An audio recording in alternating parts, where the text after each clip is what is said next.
for the masses. Headline edition, July 8, 1947. The Army Air Forces has announced that a flying disc has been found and is now in the possession of the Army. If the game is rigged, change the game. Game changer.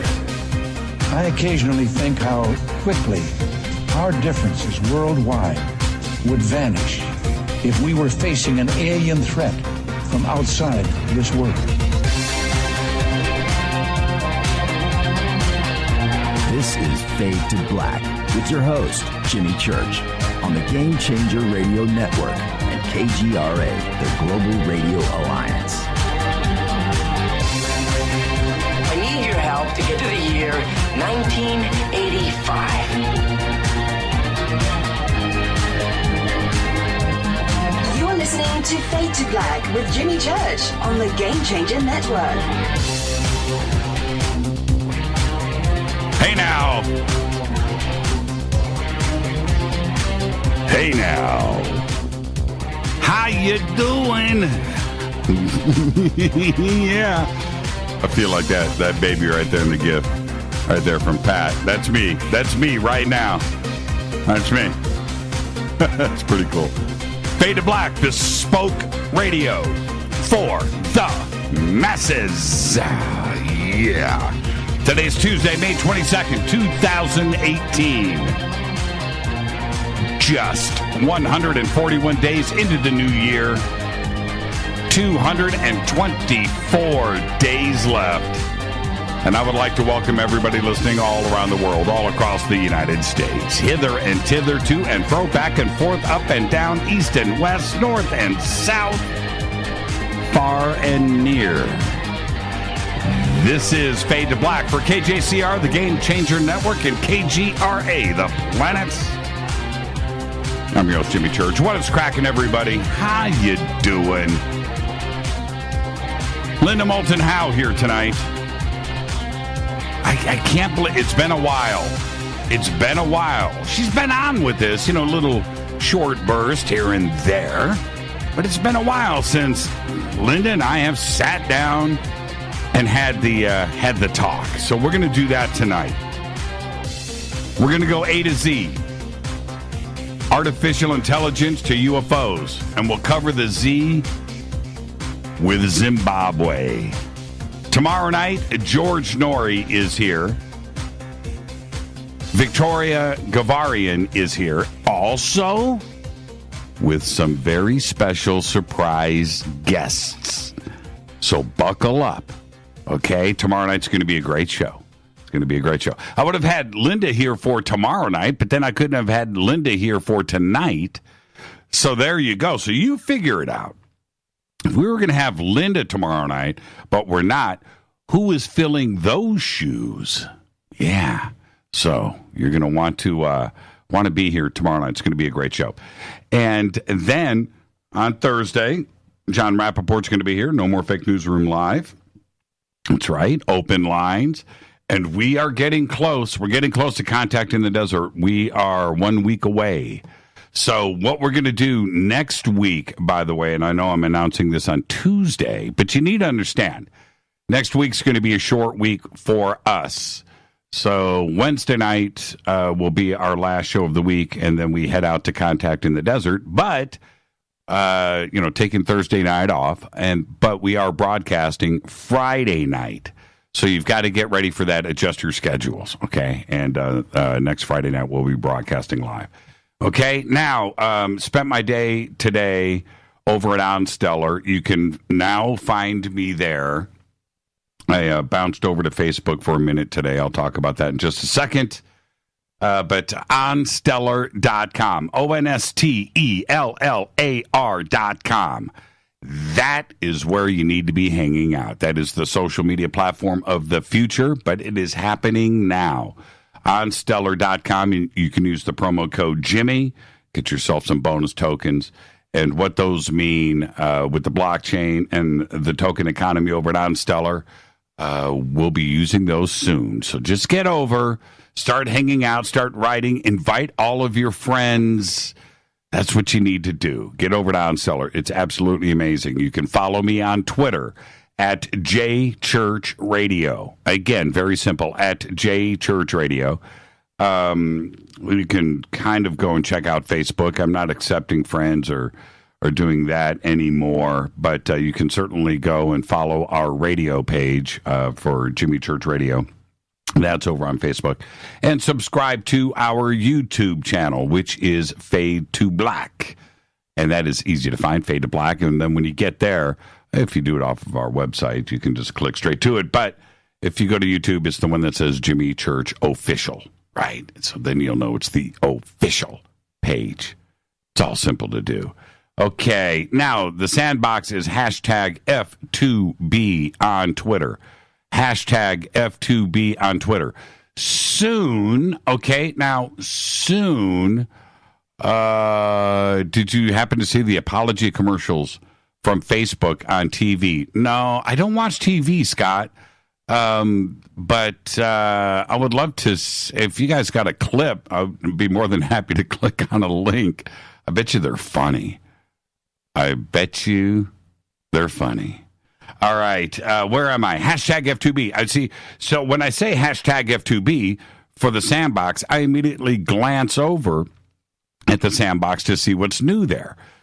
We use TweetDeck, and it advances automatically. You don't have to click. Anytime anybody posts something, it rolls through, and it's just an amazing piece of software from Twitter called TweetDeck. And that's what we use. And you want to go over and hang out because it's there in real time. Also, we have the chat rooms. Hello, everyone. You see, you ever notice when somebody types and they're on the phone, they'll speak it out as they type? That's what you gotta love it. You gotta love it. Okay, you can email throughout the show, Jimmy@jimmychurchradio.com. All right, last night, I spoke about Gina Zamparelli, and I told a little, little story and what she meant to me personally, growing up, and her father Mario and her sister Andrea, the three of them, let me in to the Zamparelli world and brought me into their family very, very graciously back when I was a kid. Well, Gina passed away. And she was 59 years old. And there you go. She's in a better place. And I thought about things today, and I thought, okay, here, what do you do with that? What do you do with that? Somebody that you've known for 35 years and very close with and stuff. What do you do? Because her sister Andrea passed away, her father passed away, and the clan, the Zamparellis, those three, there in San Marino, Pasadena, California, they're all gone now. What do you do with that? You can't do much, but you've just got the memories. And I was able to do that last night. She passed away last night during the show. And I'm just glad that I had the chance to do that. And I want to thank all of you for just letting me take advantage of my little soapbox here in the bunker to share that. But she did pass away last night during the show, and she's left this earth. Okay? There you go. And I'm looking at Scott saying no. If you were part of Hollywood back in the late 70s, throughout the 80s, you were part of the Zamparelli world. It was everywhere. And Scott, we're all tripping because she was the nicest, coolest, funniest, smartest, professional, rock and roll royalty, and she was just all of that, so special to so many people. And today everybody's kind of freaking out because, she was just cool. So just thank you for allowing me to do that. Okay. All right. Let's move on. And Gina would definitely say the show must go on. Buckle up, kids. Tighten up your shoes and get out on that stage, and it's really the truth. All right. Okay. All right. I'm cool. I'm cool. I'm actually in a great mood. Okay, I'm in a great mood. And don't forget to head over to On Stellar. You're listening to my voice now. You've heard me talk about On Stellar for the last couple of months, every single night. Some more updates were done to messaging and some other stuff. A very cool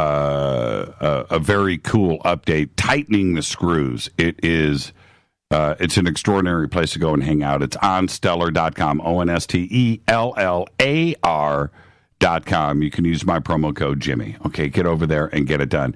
Our next event is coming up next week. It's June 1st through the 4th. Contact in the Desert, Indian Wells, Palm Springs at the Renaissance Resort and Spa. Of course, Linda's going to be there. She is with us tonight. And you can go and hang out and meet Linda and go and listen to her presentations, along with everybody else. George Norrie is going to be here tomorrow night. He will also be at Contact in the Desert. And then, of course, we have Victoria is going to be here tomorrow night, too, as well. And we do this every single year as we, get ready for Contact in the Desert by bringing on some of the speakers here to talk about what, it's like a preview of what is going to be going on out there. And for those of you that can't make it to Contact in the Desert, then, we get to share everybody with you. And that's why we do it. It's such a huge event. And so you need to, if you are in Southern California, if you are making plans, go and get your tickets now and make your arrangements, because this is the one event all year. This is the big one. This is, if you're going to make one event all year, this is the one that you want to come out and hang out with all of us. Okay? All right. Now, last night we had Teresa Yanaris on, and she is going to be teaching and presenting up at the Soul Tech Gathering, which is ECETI Ranch, and it's this August 9th through the 12th. And all you have to do is go to soultechgathering.com, and the list of presenters here, we've just added a couple more. So you want to go to soultechgathering.com and check out everything that we have going on, because Corey Good's going to be there. We've got Jason Quidd, James Gilliland, Matthew Ryan. I'm so looking forward to Matthew. Michaela Sheldon, remote viewing and channeling, everything that we talk about on this show with Teresa and Holly and Mary Gabrielle, Ashley, John Lund, Dana Harvey, remote viewing, channeling, life after death, all of these NDEs, all of these things we're going to be talking about and teaching about up there. So come and hang out with us. 4 days of celebration, learning, seeking knowledge, making friends, making memories. Let's go and hang out at the Field of Dreams, okay? It is the Soul Tech Gathering, August 9th through the 12th. Don't forget to check out our podcast. You can subscribe right over at jimmychurchradio.com. Click on the podcast banner there, where we have over 850 archive shows, just $2 a month. That's it. All platforms, Apple, Android, everything that you need is right there, just $2 a month. You can also become a Fadernaut over in our membership section on the site, where you will get the Bunker Cam. Hello. You get commercial-free downloadable archives. You can even get the Game Changer, where you get your Fade to Black gear. And now, that's a great picture of Gina, Scott. I don't know where you got that. That's her dog, Vincenzo. Very cool. I'm going to retweet that. That's a great pic right there. There's Gina. Where am I at? Oh, the new Fade to Black shirts, which I've managed to never show on the air, which we have been shipping. When you get yours, I want to see what they look like on everybody. Take pictures and send them over to us, okay? And plus, we are doing a Hall of Fame here very soon at jimmychurchradio.com with all of your pictures there. Okay, now let's get the show cracking. Today, happy birthday to Morrissey. Morrissey is 59. The Smiths. Morrissey. This is the truth. you've got your Eddie Van Halen, or you've got pick up somebody modern. You've got Michael Jackson. Bono. Madonna. Just pick a name. Right? Morrissey influenced just as many people out there as anybody else. Seriously, 59. The Smiths. Oh man. Morrissey, today's 59. And this is for Rita. Rita, today, Maggie Q is 39. All right. On this day in history, OTD, 1981, police staking out a bridge over the Chattahoochee River near Atlanta heard a loud splash on this day and began chasing Wayne Williams as he attempts to drive away in a station wagon. After questioning him about his involvement in the unprecedented string of 23 child murders in Atlanta over the previous 2 years, Williams was released. However, he was arrested 2 days later when the body of Nathaniel Carter was found in the river near the bridge where they heard the splash. Williams was later convicted for 2 of the murders, and 22 other cases were closed. He was sentenced to life in prison. Happened on this day in 1981. Fader fact, here we go. Fader fact. The current library in Alexandria, Egypt, has a copy of all of the web pages on every website on the internet since it started in 1996.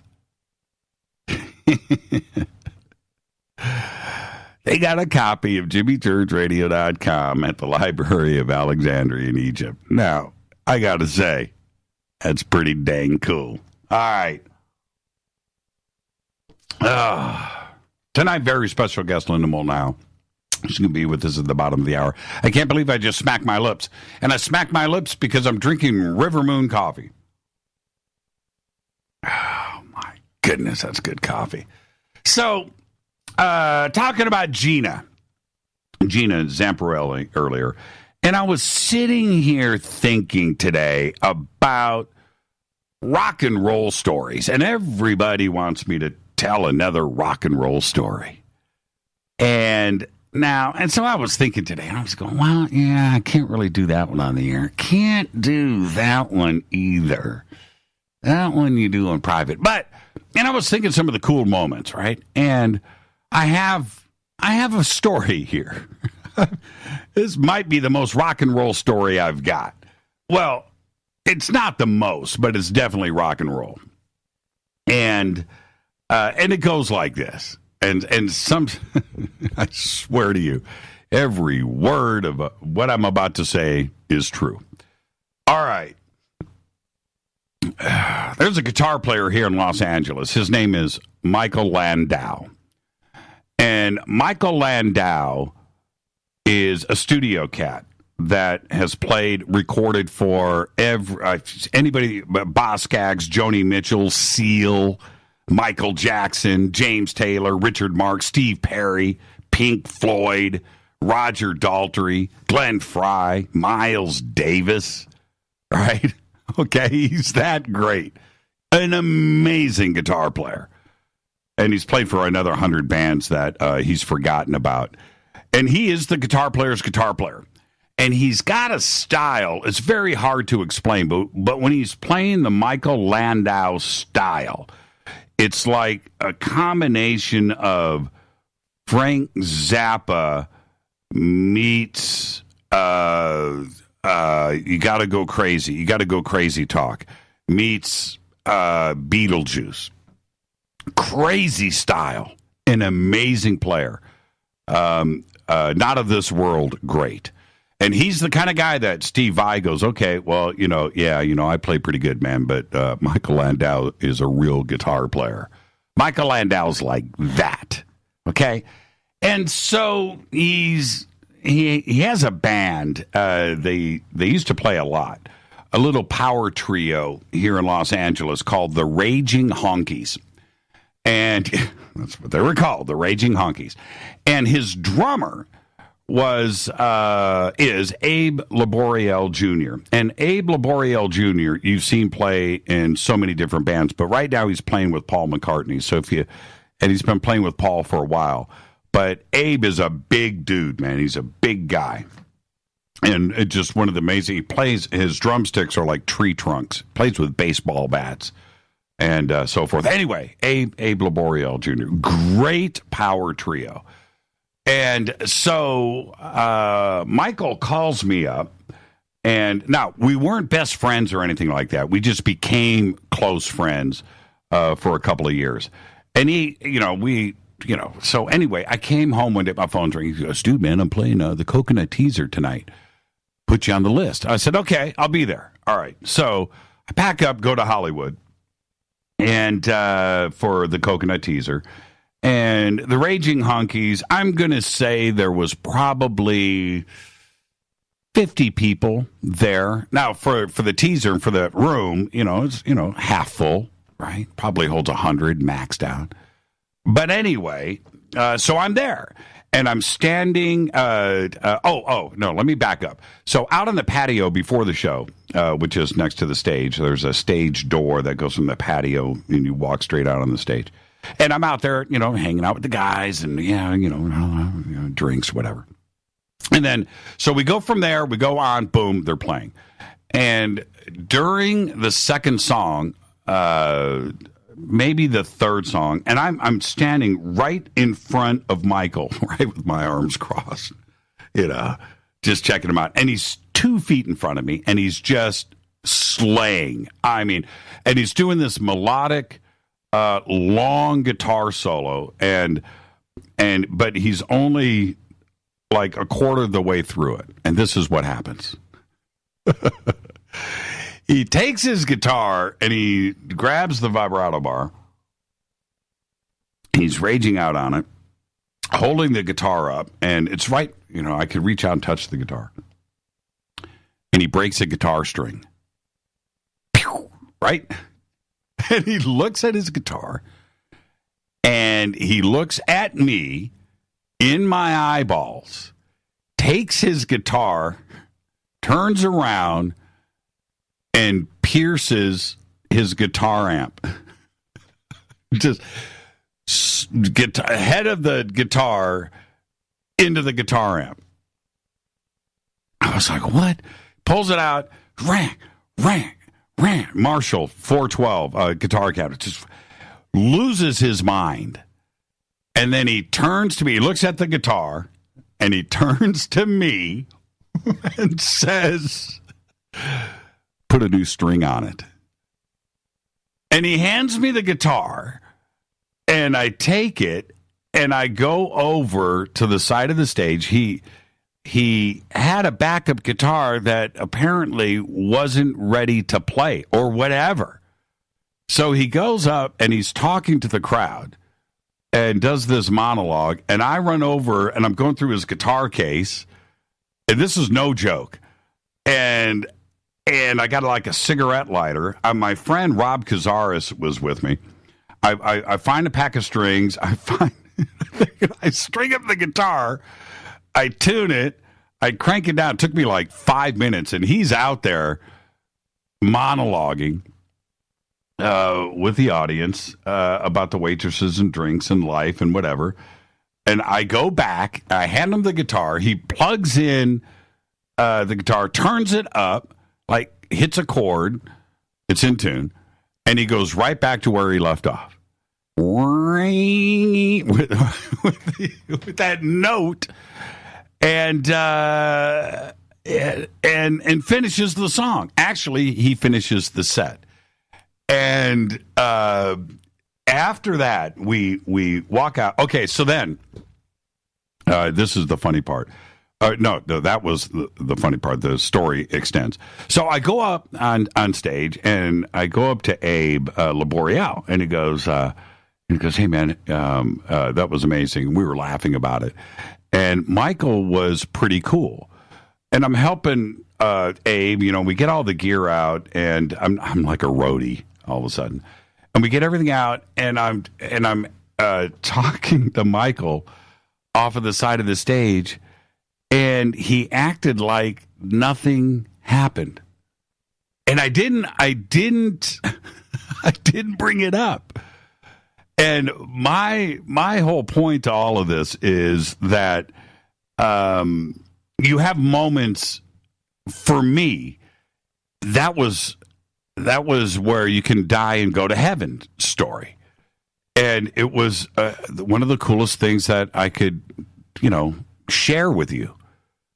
But for Michael, it was never talked about. And here I am sharing this story with you today, so many years later. I don't even know if he remembers it. But it was one of those cool things. Now, back to why this story is so important.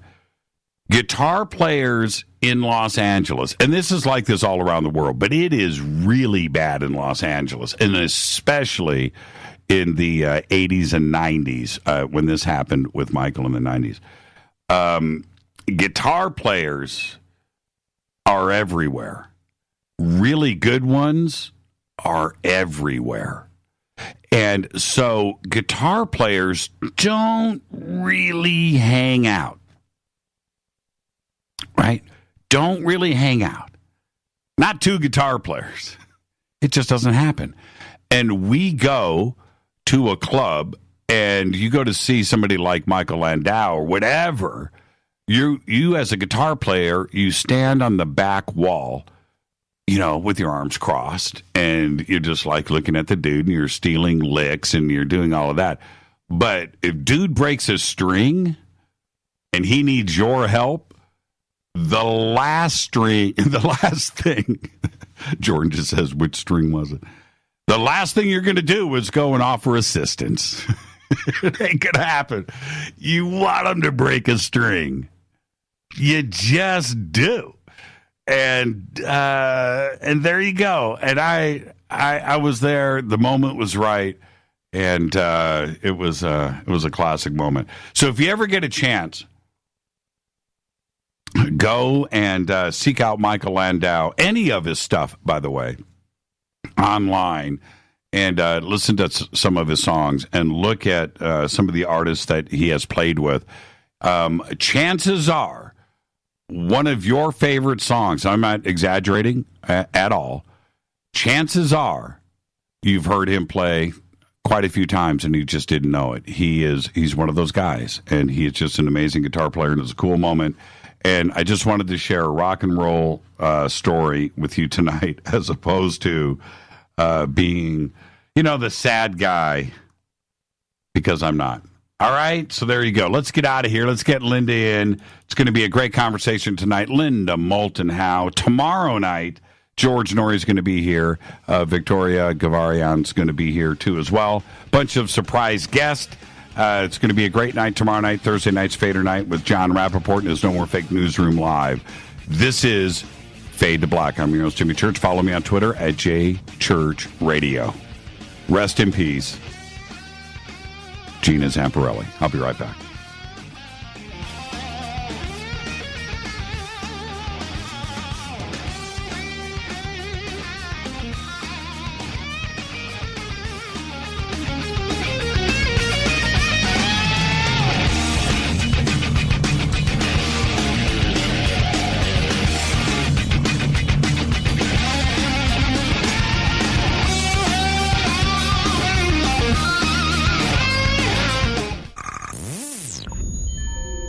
You're listening to Jimmy Church, Fade to Black.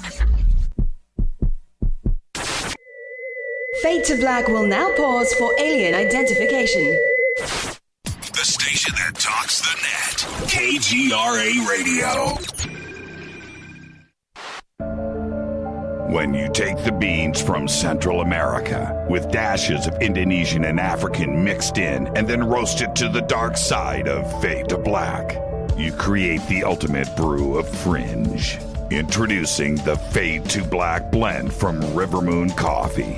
Yes, Rivermoon's darkest customized roast was created for the love of Fade to Black.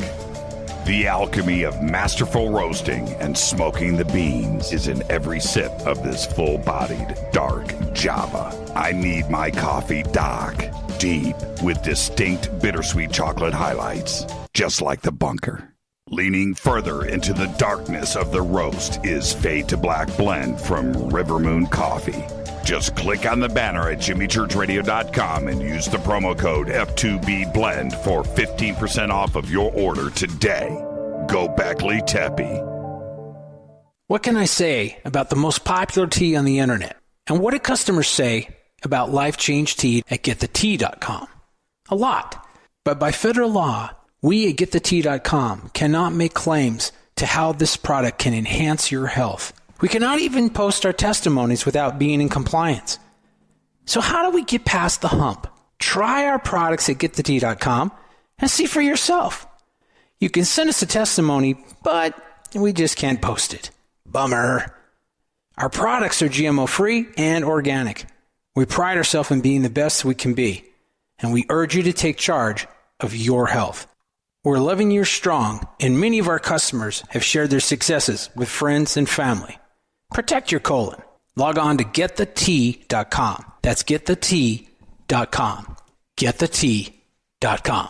Getthetea.com. 9 out of 10 geneticists agree. Fade to Black is not your father's radio show on the Game Changer Radio Network and KGRA, The Planet. Win big with KGRA this summer. Tickets and hotel accommodations to the biggest conferences, autographed books and DVDs, chances to win all-inclusive conference cruises, and private dinners with your favorite KGRA hosts. Click the contest tab at KGRAradio.com for your chance to win big this summer. Your contact for the best alternative talk radio on the planet. KGRAradio.com. Hi, this is Rob Reiner from Anvil, and you're listening to JimmyChurchRadio.com. What's up? I'm Chris. What up? This is Kyle Massey, and you're listening to Jimmy Church Radio.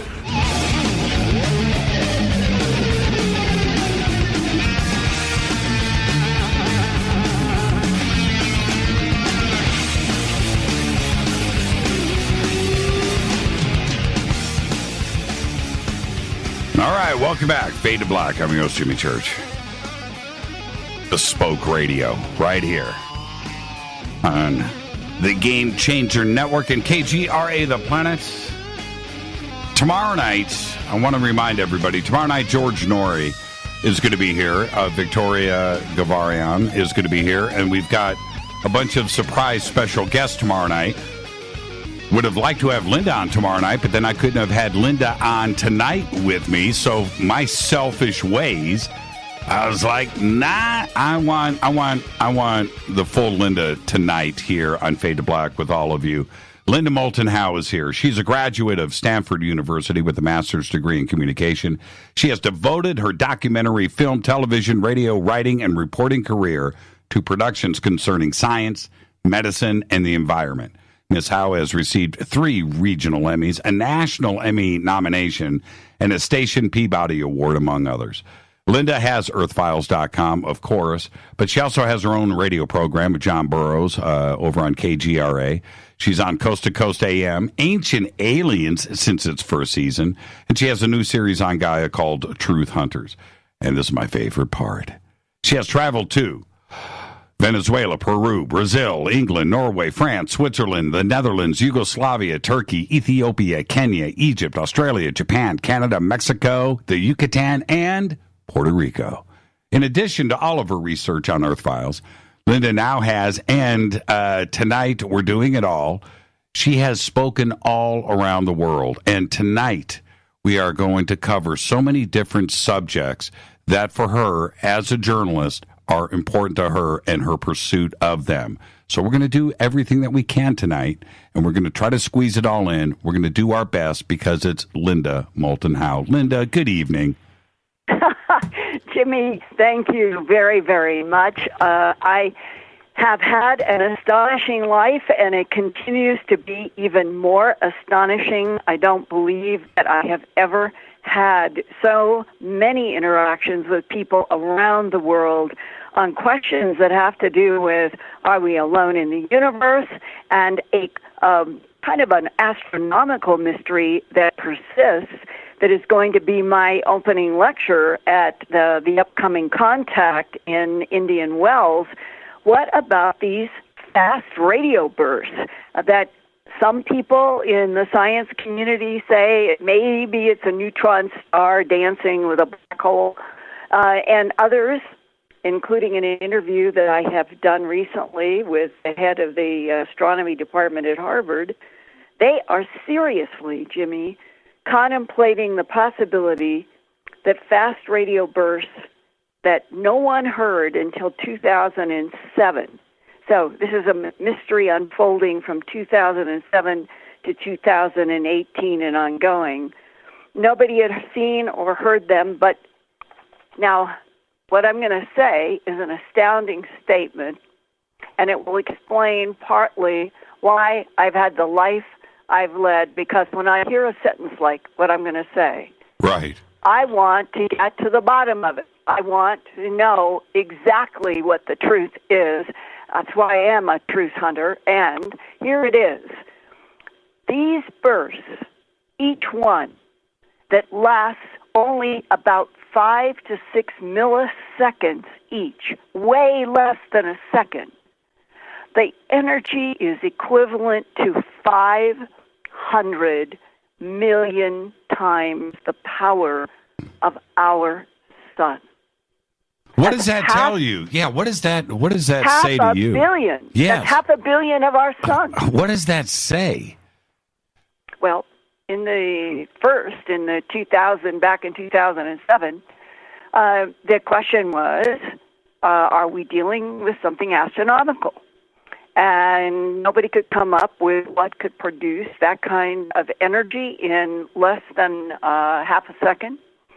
And it's now known that it's 1 to 3 billion light years. I think they're getting a consensus that it might be more 3 billion than 1, but it's a long, long way away. And when I started following this and reading everything that I could about it, and thinking back, if you go back to right after the first headlines in Science about the 2007 news, in January of 2008, even Channel 2 KTVU in San Francisco picked up on this. And they did a bulletin. They broke open in their news room, and they said a mystery signal had been recorded by an Australian radio telescope, they are the scientists that have been seeing this and recording it. And here is such an interesting quote from where it started, why it was a mystery, and why straight mainstream news caught their attention with this. And they said, quote, across the globe, researchers searching for signs of life in space were abuzz this week with word that a mystery signal has been picked up by a giant radio telescope, and now the dilemma is, how do you answer it? And then there was a scientist at UC Berkeley, and he said the dilemma is compounded by the fact that the signal may never be completely decoded. And back then, that's what they were thinking, that this is some kind of communication. And he said, we probably won't be able to decode it. We'll know something's out there, but we won't know much about their civilization, close quote. That's how all of this began. This is an intelligence signal. This is coming from far away. It is equivalent to 500 million of our suns. It probably is another civilization. Okay, now jump all the way to January of 2017, and there was more news repeating fast radio bursts, and they had it closer to the distance, 2.5 billion light years from Earth, and the question that was being raised, this is just a year ago, is this alien intelligence? So I called up the one person that I thought might be willing to talk about this because he is also on the board of Project Starshot, which is hopefully in another, literally 2-3 years, we may send off artificial intelligence toward Alpha Centauri. And if we do, it's going to be another breakthrough with technology trying to reach out into the stars looking for other life. And this man is Avi Loeb. He's PhD, he's chair of the astronomy department at Harvard, and he is a delight to talk with. And when I asked him for his opinion about what this could be, he already had put together a paper that he sent me, and we ended up discussing the paper. His proposal, his hypothesis a year ago, is that these huge, fast radio bursts could be the first evidence of light speed transport by other intelligences. That is in a paper that he presented and was published. Now, that was just a year ago. In the last 3 or 4 months, other scientists have come forward and said, no, we don't think that we're dealing with light speed transportation. No, we don't think we're dealing with a civilization. We think we're dealing with some weird black hole neutron star combination. But after that came out, there was more papers, more scientists coming in saying all of the reasons why this needs to be studied as a possibility, like Avi Loeb's proposal, that it's the first evidence of light speed transportation 1 to 3 billion light years from the Earth. And I think that this is some of the most exciting material that is on our planet today to contemplate, because in spite of the wars, in spite of the tribal violence, in spite of feeling that everybody has that it's a revolutionary time and people are nervous about it, the idea that we are maybe in Elon Musk, if he has his way, we will be launching to Mars in 2020, and he'll be on that ship. Dr. Loeb at Harvard, in Project Starshot, they want to take big lasers and get them aimed right at what they're calling a wafer, W-A-F-E-R, wafer spaceship, meaning small. And as he was explaining to me this, he said, think of your iPhone, anybody's iPhone. Think of how much it can do, what it can do. And he said, we just take that same kind of condensed and very advanced computer ability, and we put a big, intense laser or lasers aimed with photons on a shield that protects the computer and the artificial intelligence, but we start moving it out, and he said we may get to 25 to 30% the speed of light on our first wafer craft, and they want to aim it to Alpha Centauri. Well, if they got it, Jimmy, to 20 to 30% of the speed of light, they might get there in 16, 17 years. Right. And that would definitely be in the lifetime of a scientist. And then, as one of the men said, we need somebody else out there that builds some kind of a return so that we could get all of our information and get it back to Earth. But barring that, they will have to wait to get the data. But Professor Loeb says, imagine this. Okay, so the first craft starts being launched toward Alpha Centauri at 25 or 30% the speed of light. Well, then we launch in a few months another one or a year, and it's going faster. And then we get to half the speed of light. Then we get to 3/4. Maybe we even get up to 75% the speed of light. Those successive wafer craft will pass the first craft. We will continue in an evolutionary reach out to the point that we might, by the time that we are at 50% to 75% the speed of light, sending a craft toward our nearest Alpha Centauri, it's only 4 light years from Earth, that we will have some way to accelerate getting the signals back. Because what do we really want to know? Is the rocky planet out there, Proxima Centauri, is it possibly capable of supporting life? Now, everything's happening so fast. Just in the last 3 or 4 months, there was a big story about the fact that they have measured a huge solar flare from the nearby star. There's 2 binary stars and what they think is this rocky planet. And they're pretty much convinced that the huge solar flare from the Alpha Centauri system would have fried the rocky planet that is as nearby. And that might mean that exoplanet could not sustain life as we know it. Could it sustain other life? Who knows? But here we move to another increasingly discussed, sort of shocking statement among some astronomers that I've talked to. We've gone through, I think it's over 1,000 exoplanets now. And we don't have an exoplanet that has all the conditions of our remarkable Earth. We're on a planet with 2/3 deep oceans, lots of seas. It's very dynamic. You could call this an unstable planet because of all the volcanoes and earthquakes and the fact that it has been a snowball 2 or 3 times and goes through ice ages, and yet look at 7.2 billion Homo sapien and counting are on the surface of this planet, and a lot work underground in the military and intelligence world.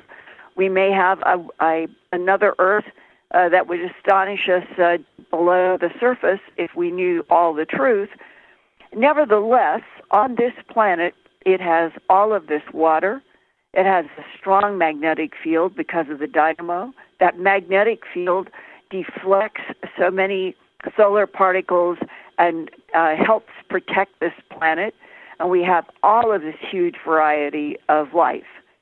And it reminds me of the first hypnosis session that I ever attended when I was investigating the animal mutilations, and heard an abductee saying under hypnosis that she got the impression that one of the things that humans didn't understand was how unique and precious our planet is, and that many, many species of other intelligences have used it as a laboratory. And when you start thinking about the strange, bizarre, confusing history of our planet, and we haven't even gone into all of the subjects that we can tonight, having to do with harvesting of genes and manipulating genes and so many other subjects. But when you start looking at the planet as something that might be more unique than we realize among all of the planets, and that other civilizations look for a place that they can mix and match genes for their own experiments and for whatever their goals are, then some of the strange history, past, present, and future on our planet might begin to make more sense. Well, let me jump in, Linda, because I want your comment on something, because everything that you just said, I think all of us should take note of, because we are out there looking for exoplanets. We are out there looking for life. We're out there looking for fast radio bursts. This is what we do. And yes, Earth is unique. So you have to think about what ET or other, cultures are out there. They're doing the very same thing. They found us already. They're looking for those exoplanets too. And we stand out, like you say, we're a shining beacon, bright blue, beautiful planet, right? They found us. They've been here. They're doing the same things we are. And Michio Kaku really put this into context long ago when he laid out, I think it was his hyperspace book. He said, let's take the age of our universe. It's about 13.8, 13.9 billion light years. That is plenty of time for there to have been, we'll call it Epic 1 or Universe Type 1. And then if you divide 13.2 by 3 or 4, you can have 3 or 4 epochs, each one evolving planets, perhaps life, I assume life, and then you get to the second. And the first one is aging into the second generation. Right. Second generation is aging and evolving and advancing into the third. We might be in the fourth. We might be in the baby category of this big, huge, complex universe. And therefore, the idea that there are entities that were described, assuming that the transcript of the Ronald Reagan briefing on extraterrestrials and UFOs in March of 1981 is verbatim correct. It was put out in the full material back in 2007. And I asked a person in Washington, D.C., who has been very trustworthy and helpful to me over the years, and asked them to look at the Reagan transcript, allegedly with Casey that he appointed as the CIA director. Ronald Reagan went with CIA, NSA, DIA, and other people who were analysts, and they went to Camp David, and they spent 3 days briefing Ronald Reagan on UFOs and ETs, and specifically 5 different types. Now, one of the things that is really significant in the Reagan administration about those 5 that they go over, the top one is the Eben that we have all heard about since the Betty and Barney Hill case of 1961. They have pear-shaped heads as opposed to pointed chins or balloon-shaped heads or anything. They're pear-shaped. And they appear to be what I call a prime intelligence. They would be something that evolved in a system somewhere to an advanced point that they could start hybridizing, cloning, making cyborgs, getting out into space and moving perhaps point to point, as Einstein says eventually we could. So they would be a prime intelligence. The next 2 on that list that was presented to President Ronald Reagan, according to the Serpo excerpt transcript, were, one was called Archeloid, Archquuloid, Archeloid, possibly based on the Greek word archon, lord or leader. The third on the list was Quadloid.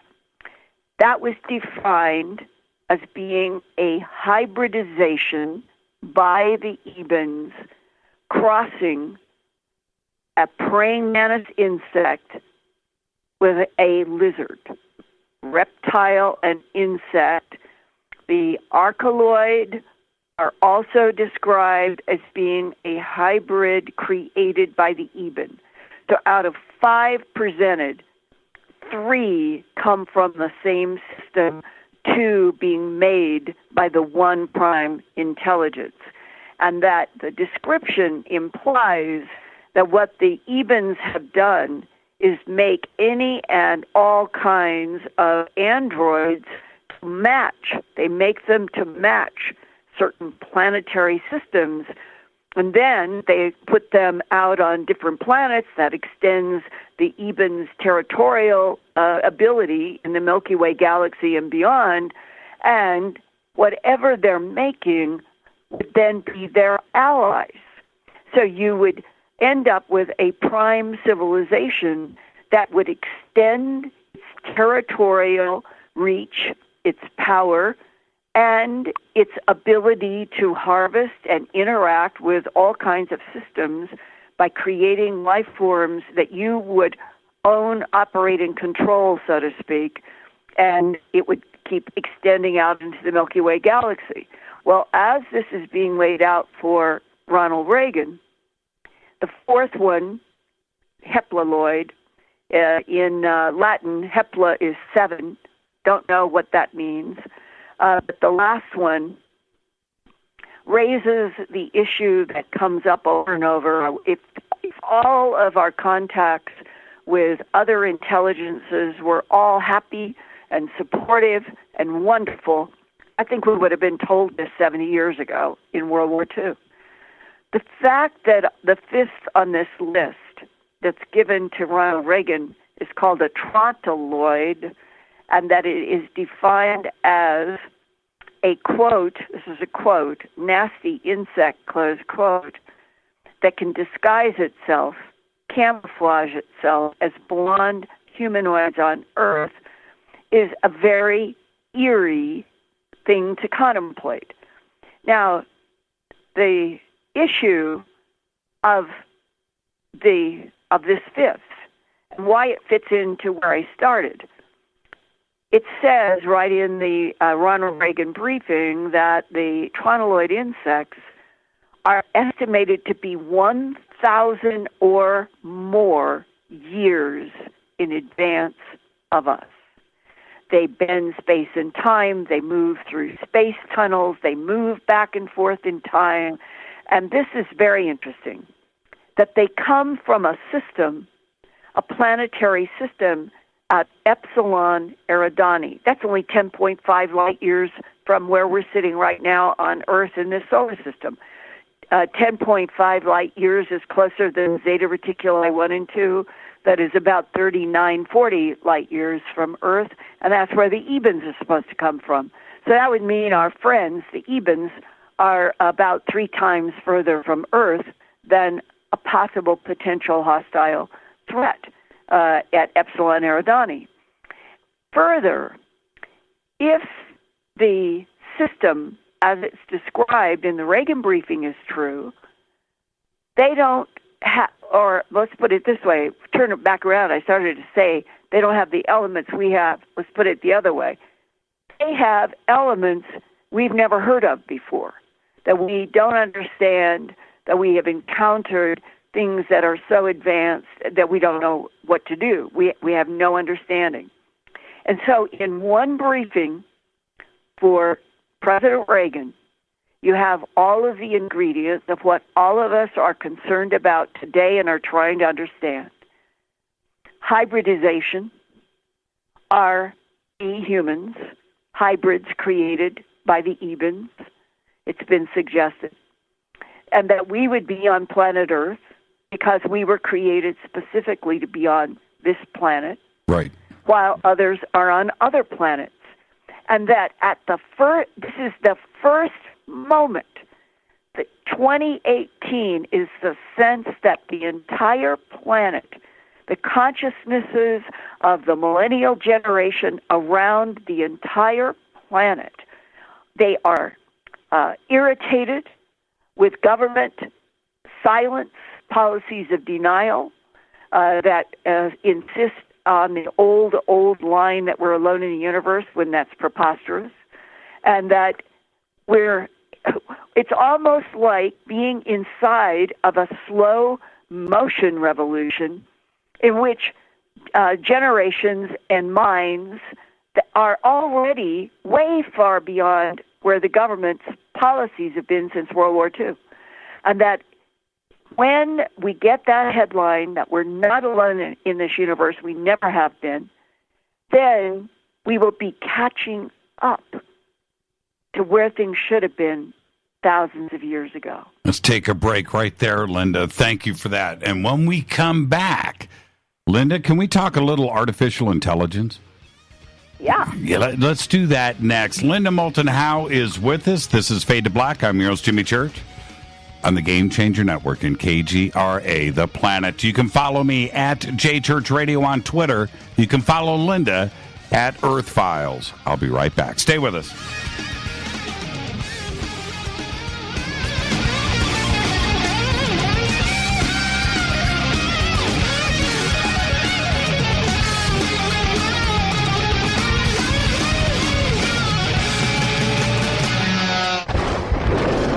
This is Fade to Black with Jimmy Church on the Game Changer Radio Network and KGRA, the Global Radio Alliance. This is KGRA Digital Broadcasting Station. Salt Lake City, Utah. Van Buren, Arkansas. Does your basement or crawl space have a damp, musty smell? Well, watch out. That's a sign of too much moisture and not enough ventilation. And that can mean increased mold growth and the buildup of harmful toxins and gases. Don't bother with a dehumidifier. It just circulates the same unhealthy air. Now there's a better way to remove these dangers and odors. It's with the computerized Wave Moisture Control Unit that reduces moisture and expels pollutants. We replaced our old dehumidifier with the Wave unit, and in only 3 weeks, our basement is dry and the musty smell is gone. Wave units require no maintenance, no buckets of water or filters, and costs only pennies a day to run. Breathe better, live healthier with an affordable, no-maintenance Wave unit. Call 888-717-WAVE, 888-717-WAVE, or visit dryhealthyhome.com. Dryhealthyhome.com. Ride the wave. Wave Home Solutions for a healthy, comfortable home. Hello, I'm Katie and you're listening to my main man, Jimmy Church, on jimmychurchradio.com. Hi, this is Ray Hobbs here, repping the planet, and you're listening to my good friend, Jimmy Church, Fade to Black, on the Game Changer Network and the KGRA Digital Broadcast Station. This is Toby Kebbell. You're listening to jimmychurchradio.com. Don't hurt me, Jimmy. I'm only little. Hey, I'm Adrian Grenier. And this is Ari Gold. We're the Honey Brothers. Yes. We are of the Honey Brothers. Hey, I'm Adrian Grenier. And I'm Ari Gold. We're the Honey Brothers. And you're listening to Jimmy Church. The Revolution. Ancient Life Oil. Life-changing. The real oil. CBD is truly ancient life oil from the source. This oil has no psychoactive effect and is also legal in all 50 states. When you're healthy, you're happy. The truth about this wonderful plant is that it wants to give back to mankind life, longevity, and happiness. Ancient Life Oil are golden grade, all organic, non-GMO, and infused with high-quality liquid coconut oil. It's simple. Just go to ancientlifeoil.com today. That's ancientlifeoil.com. The best, purest, organic, and non-GMO CBD in the world. Go Beckley Tappy. The statements made regarding these products have not been evaluated by the Food and Drug Administration. These products are not intended to diagnose, treat, cure, or prevent any disease. Please consult your healthcare professional about potential interactions or other possible complications before using any product. This is Micah Hanks of the Gralien Report, and you're listening to Jimmy Church on Fade to Black, across the globe on the Game Changer Radio Network and the one and only KGRA Radio, The Planet.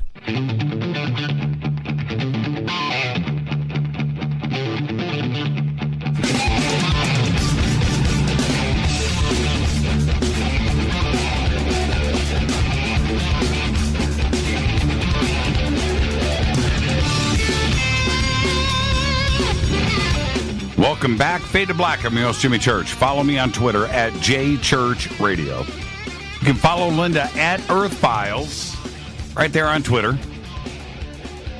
And tonight, we're going to do it all. We're going to do everything A to Z. And I want to remind everybody, tomorrow night, George Norrie is going to be here. Victoria Gavarian is going to be here, too, as well, from Contacting in the Desert. We've got a bunch of special surprise guests that are going to do some drive-bys and hang out with all of us. But tonight, we've got Linda all to ourselves. And Linda, now check this out. A couple of days ago, doing my research, I listened to a couple of developers for one from Google and one from Facebook. And they both agreed and made these statements in this presentation that artificial intelligence is something that we shouldn't be afraid of, and that we would definitely not only have safeguards built into all systems, but artificial intelligence is only what we put into it as well, and it wouldn't advance past us. And I stopped and thought to myself, that statement from them scares the crap out of me, because they're trying, right? They're trying to smoke screen And and telling us we have nothing to worry about says to me we have everything to worry about. When you hear something like that, what goes through your mind? The title of my lecture on Sunday at the upcoming Contact on June 3rd, and it is AI an existential threat to humans? And it all comes from listening and reading a lot from people like Elon Musk, for people like Robert Bostrom, considered one of the 100 top minds in the world having to do with analytical concerns.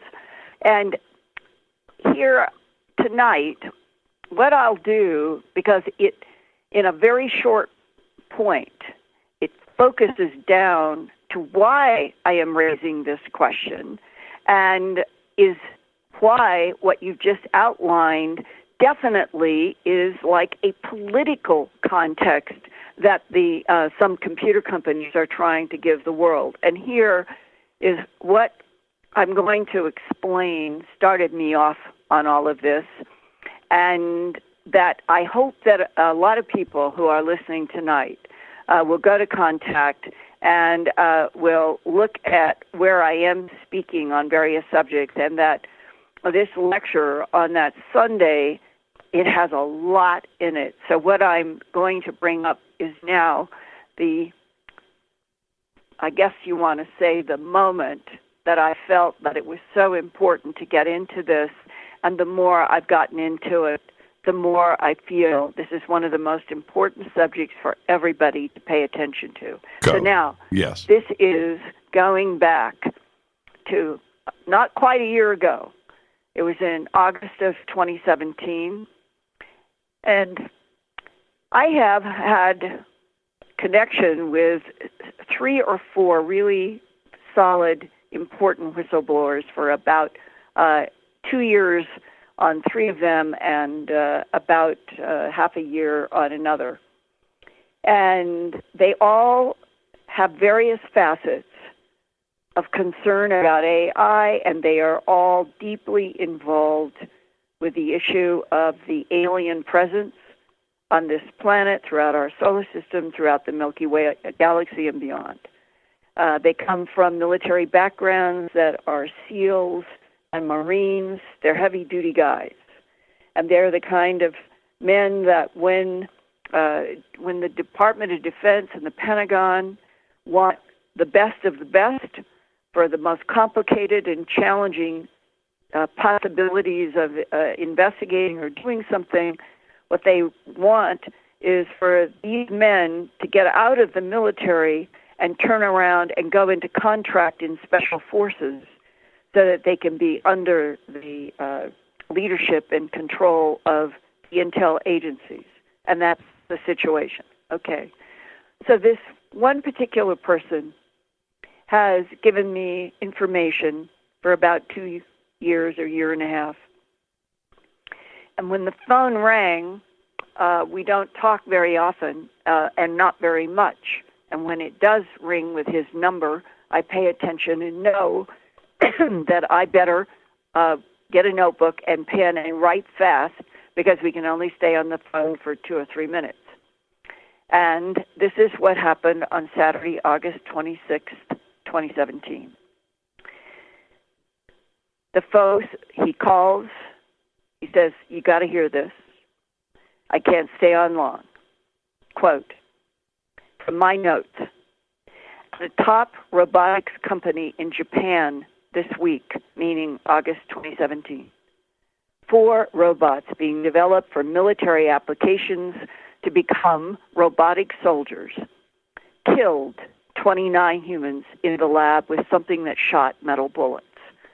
The scariest part is that lab workers deactivated 2 of the robots and took apart the 3rd, but the 4th robot began restoring itself and somehow connected to an orbiting satellite to download information about how to rebuild itself even more strongly while the other robots were being taken apart. Linda, he said, this is serious SHIT, but you're never going to hear about this in the news. The robotics company has too much to lose, and governments want AI robotic soldiers, close quote. And the operative word here, Jimmy, is autonomous. Autonomous robotic soldiers. Autonomous means that the algorithms that are built into the software of the robotic weapons and robots, the robots choose what is a threat. The robots choose when to shoot to kill. The human is taken out.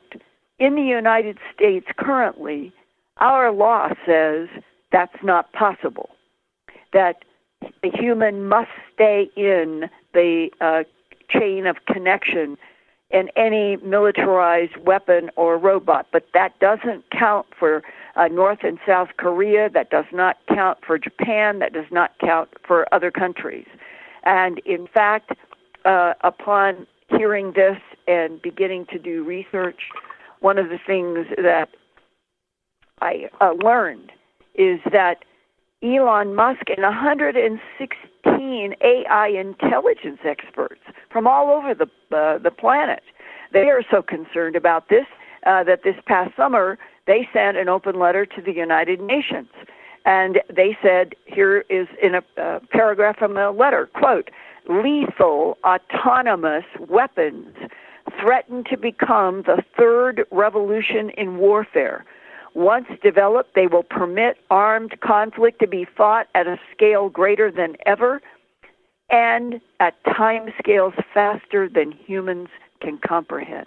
This is one of the things that Elon Musk keeps going and pounding. He says, we are already building robots that are faster. They can lay bricks faster. They can do everything faster. They don't need sleep. They don't have sick time.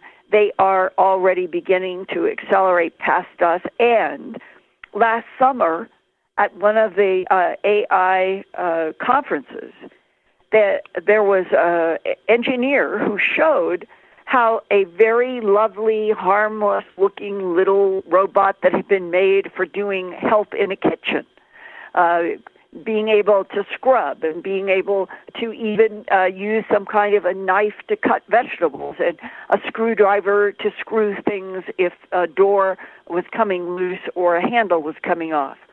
And all they did was a simple hack.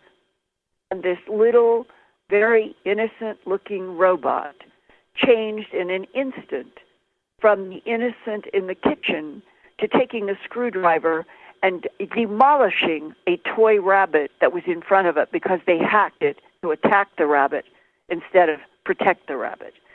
And what the men who are working in these issues, like Elon Musk and others, they say that we must realize that if we are moving toward autonomous military robots, then it takes the human out of the equation, that we are going to be opening up a can of worms that we may never be able to solve. And for those who would like to see and do some Google search, and you can see for yourself, already along the 160-mile-long border between North and South Korea, there is a South Korean guard robot.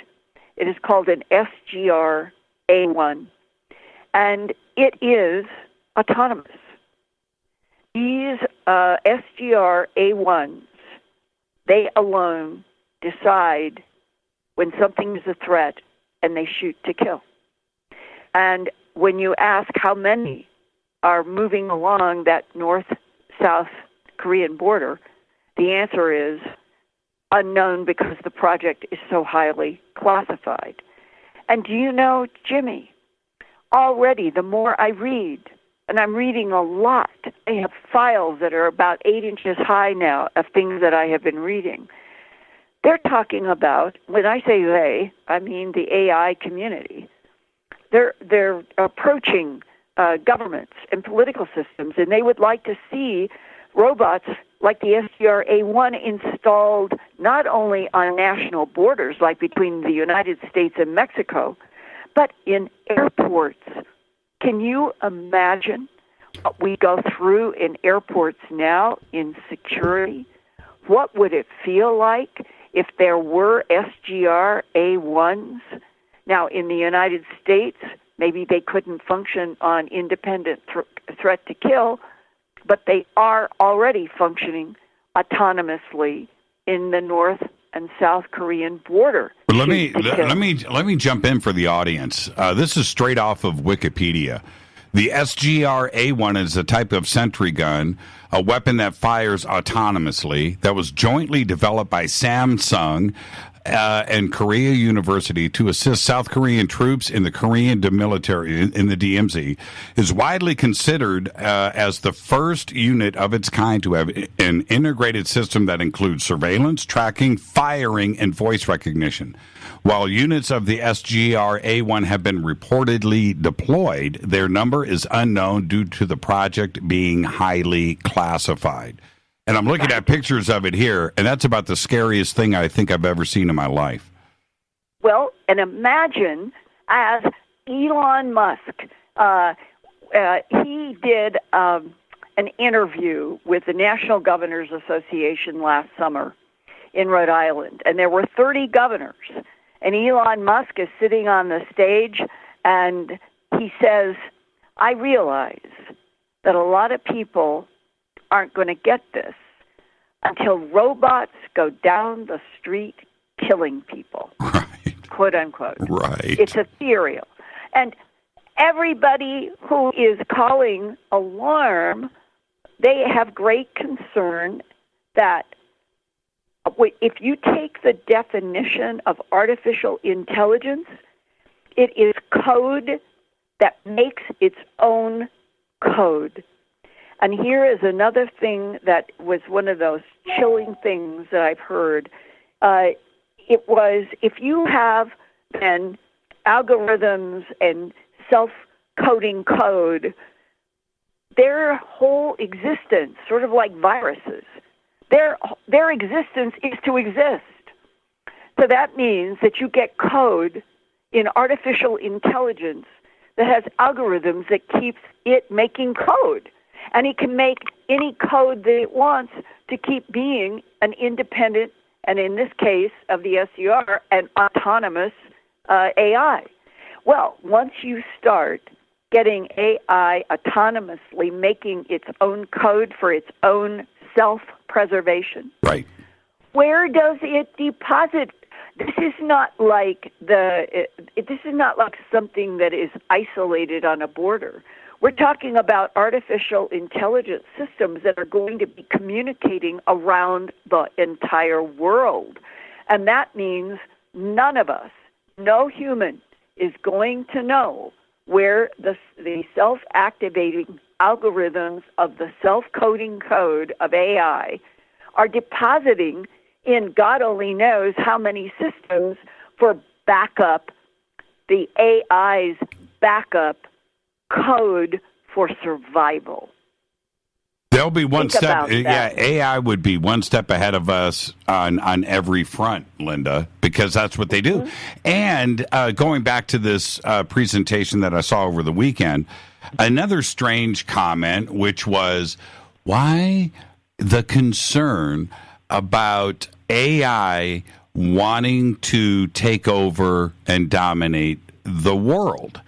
And I thought, wait a minute, you just said it's only what we put into it, the AI. Well, what is a human? Every civilization, megalomaniac dictator, they want to take over the world. Many books and novels and fiction have been written on the subject. Well, if we are the AI that we're creating and the AI is us, that's the first thing on AI's mind, not the last. And Jimmy, when I was referencing the Ronald Reagan transcript, if the EBINs are defined by our own government as being a prime intelligence that has created at least 2 of the other 4 on the list beyond the EBINs, we're in a universe where AI, or start with prime intelligence, makes AI, and then the AI becomes something that functions and keeps making AI, and where there's no end to it, and then the definition of life becomes a completely different context, because we've been on a planet where we have been told that we were the only life in the universe, and that's not true. And therefore, if we are somebody's android, then the preceding types, Denisovans and Neanderthalensis, they had to have been also developed, genetically manipulated. And if this is going on throughout the universe, then what about the likelihood that lots of what's out there is AI, and that the AI world is going to make it in space much, much better and easier than human flesh and blood, because we are really fragile when it comes to what we're up against in space travel. And did you see, speaking of all of this, did you see the report last week that was written? I don't have the medical journal in front of me that it was published, but 33 scientists authored this report stating that octopus was alien, right? Yes. Yes. And the first thing that popped into my head was that brilliant, incredible film, The Arrival. Yes. And I thought, yes. Oh my gosh, was that the reason? Yes. That they made the tentacled, eerie, strange creatures that the lovely female scientist or a language expert, that she is the only one who interacted with and began to understand how they were communicating. And then if the octopi on the planet Earth are actually transported here from someplace else, then comes this really, really stunning mind jerk when you think about the end of the film. If it was something like The Day the Earth Stood Still, a CIA script put in Hollywood to test audience reaction, that at the end, that the, we'll call them tentacled creatures, because you only saw them in bits and pieces in her illustrations. Right. That the tentacled entities, they were time traveling. They were actually going back in time in order to avert or get help for something that would happen. I think it was 1,000 years in the future. Right. And that they were not here to hurt anybody. They were here because they were trying to survive themselves.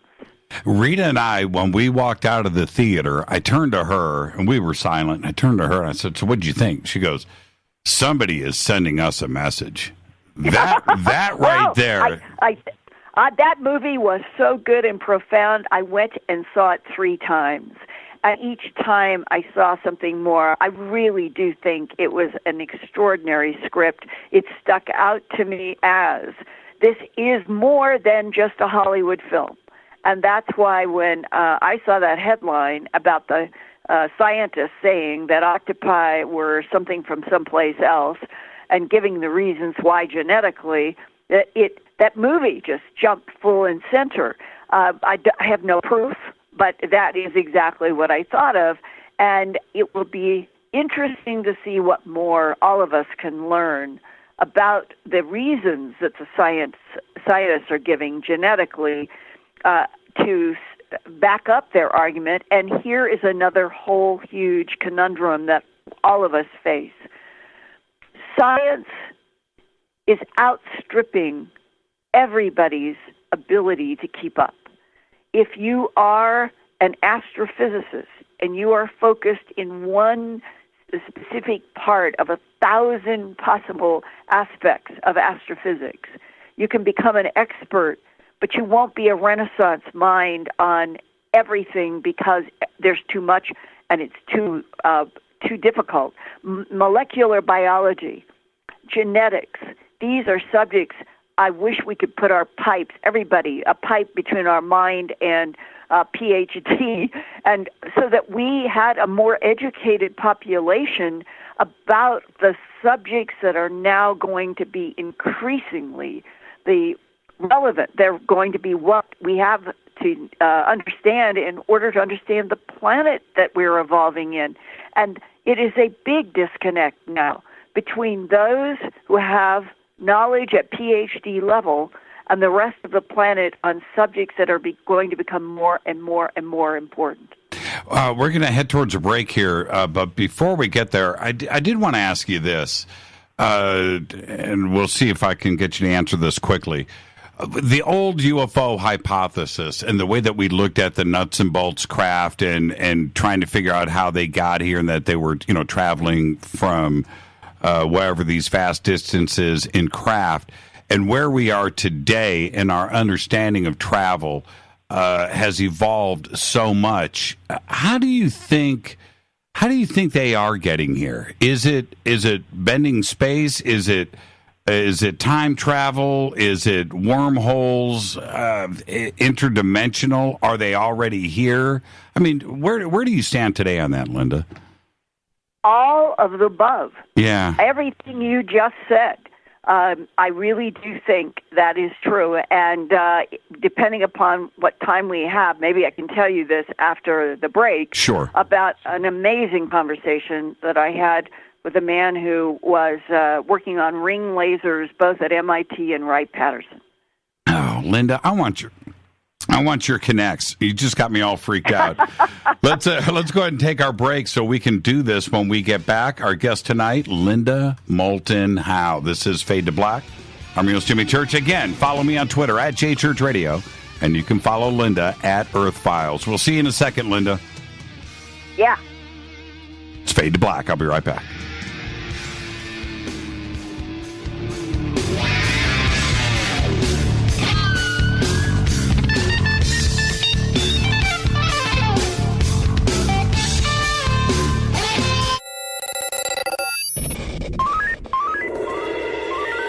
Way out here, we listen to Jimmy Church.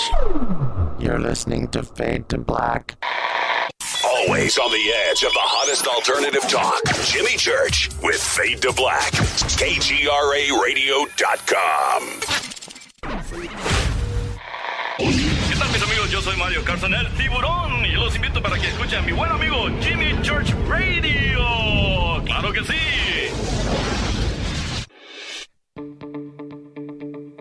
Hurricanes, earthquakes, wildfires. This year we've experienced more than our fair share. This is Jimmy Church of Fade to Black, and last month I decided to make sure my family does not have to worry about food should we get caught in a real emergency situation. Introducing Numana, a healthy, storable product that tastes so good that you'll want to eat it every day instead of just during those times of duress. All Numana products have a 25-year shelf life, are MSG and GMO-free, no preservatives, and are made in America. With the Numana pack in your home, you'll be able to sleep at night knowing that you've protected your family. Not only have I tasted and tested, I own it. Now you can too. Just click on the Numana banner on JimmyChurchRadio.com and use the promo code Jimmy when you order. In addition to a discount, we'll send you an autographed Fade to Black t-shirt. Seriously. Go Beckley Tappy.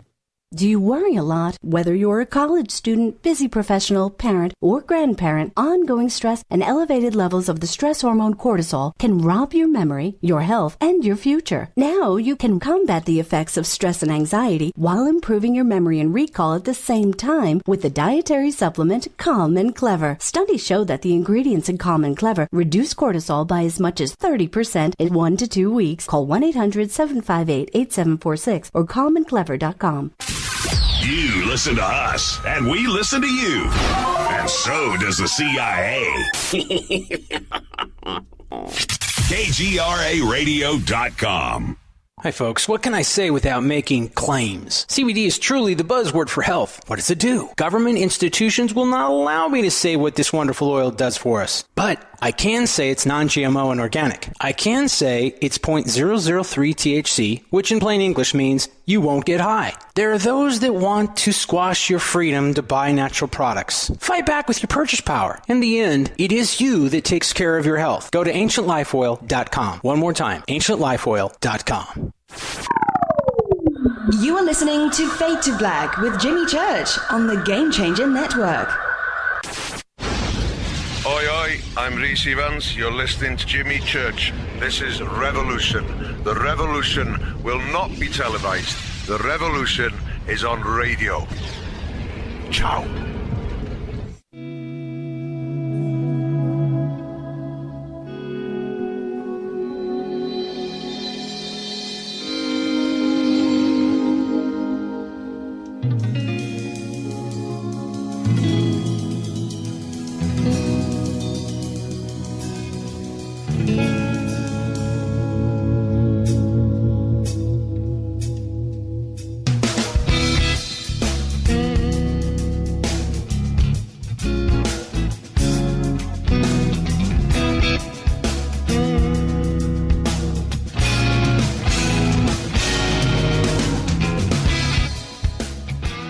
Welcome back, Fade to Black. Did you guys like that painting?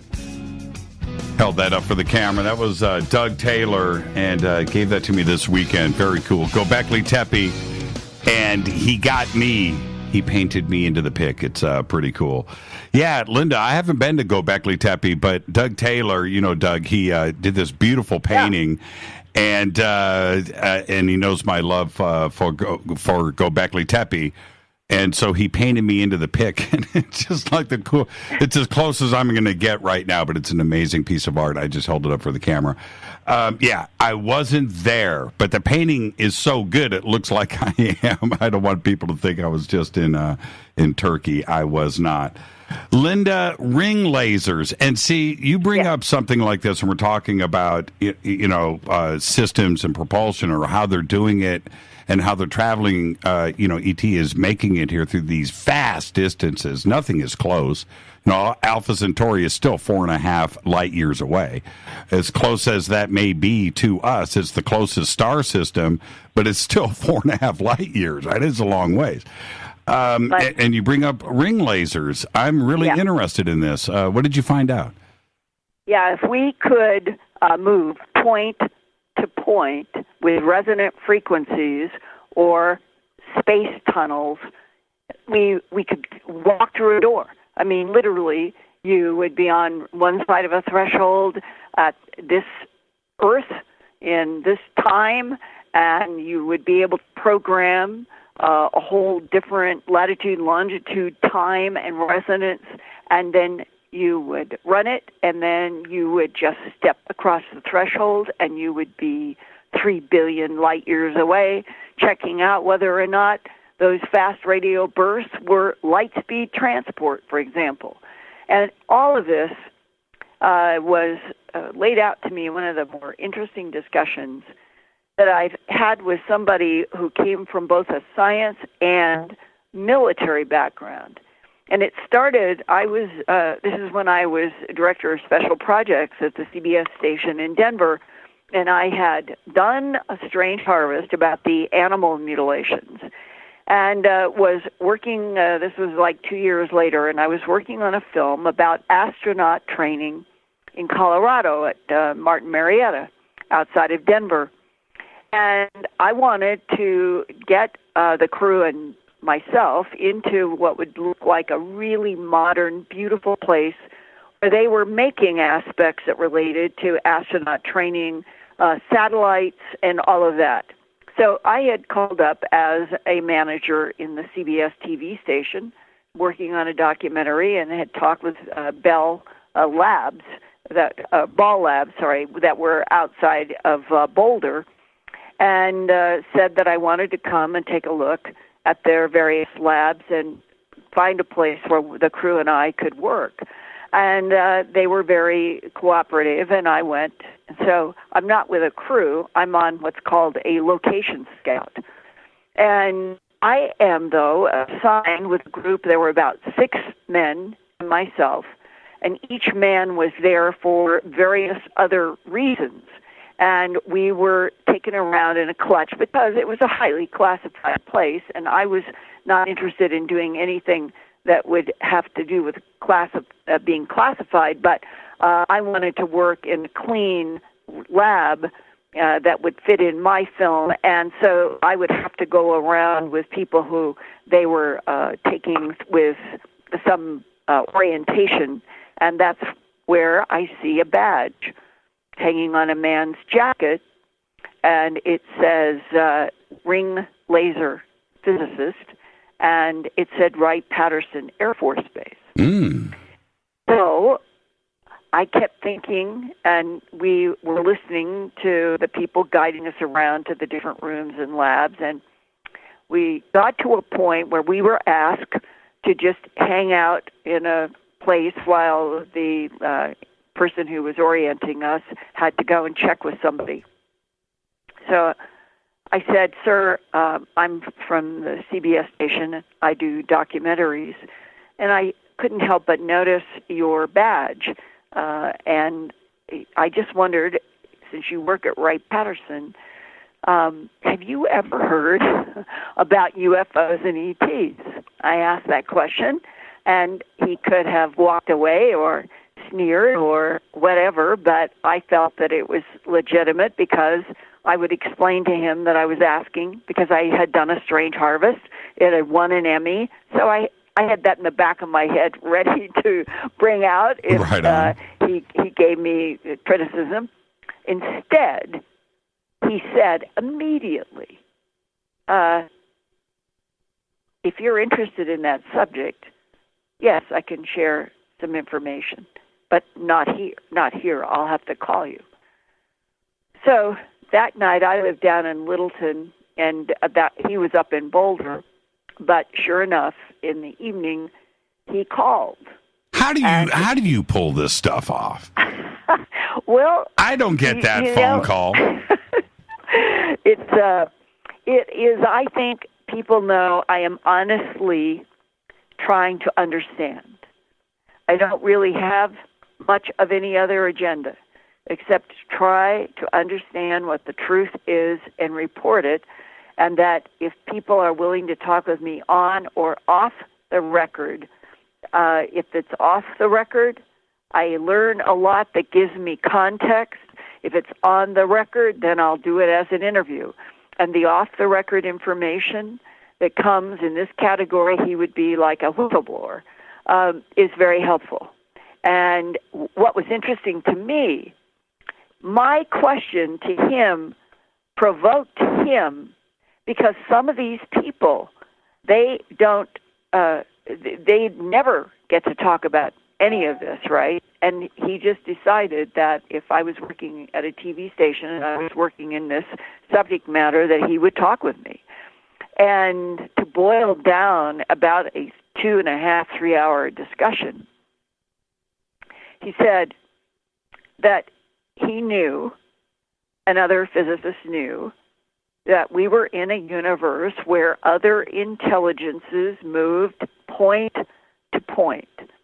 And he used what now has become a common metaphor, where if you had, think of a napkin, and you pick up one point of the napkin and you fold it, you're folding space-time in between, and you're making 2 points of the napkin come together. Mm-hmm. And that is used quite often as a metaphor.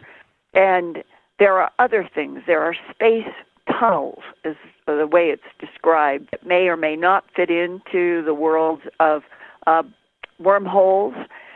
But he went into this with first-hand physicist knowledge about this concept. Later on, about 6 months later, he was back in Boulder. He was at some kind of a scientific meeting, and he called and he said, "You know, it's really important. This is really important that I be able to talk to you face to face. I cannot talk to you on the phone." So I drove to Boulder from Denver. It was about 30 minutes, and we met on the University of Colorado campus, and we were in a place that would look just like we were just people there on the campus having lunch.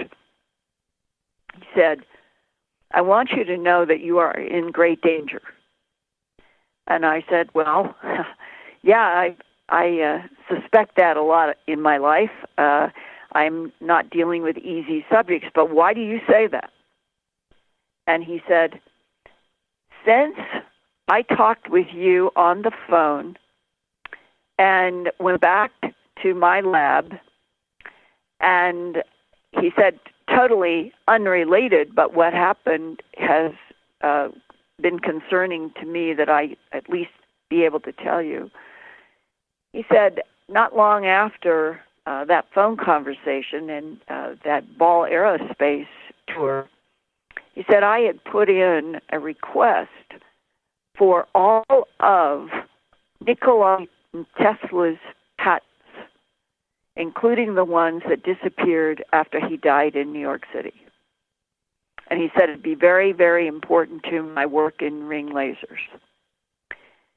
And he said it had gone, my request, and he said my classification and my work, I should be able to put in a request for any patent anywhere and get it. He said the very next morning, in his lab, which was so classified that no one except him could just walk into that lab. Everybody else would have to go through security, phone calls. He would be notified of anybody who was coming from the outside world into his lab.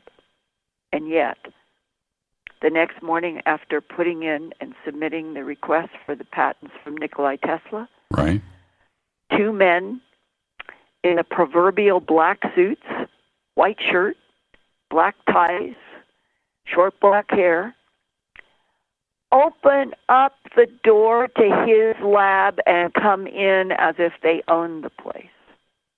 He was so shocked. Who are you? I remember he said, who are you? They didn't show him anything.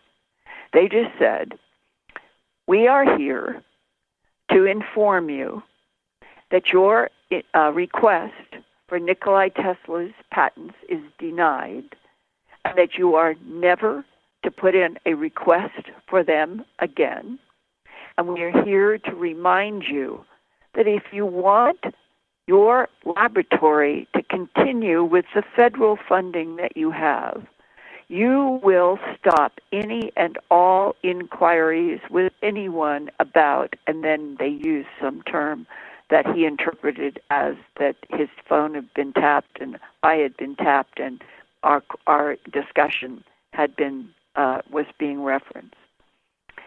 And he said, when you're in my position and you're doing the work that you're doing, and people have the ability to come into your lab without even explaining who they work for, he said, I know that what I do and what you do, that there are dangerous consequences. And he said, and I wanted you to know that. Well, what it did to me, it didn't scare me. It made me even more interested in the work of Nikola Tesla. That's right. That's where my mind goes. You know, that's where I go. I've never asked you this. There's always a first-time question. Have you ever had an encounter with the Men in Black?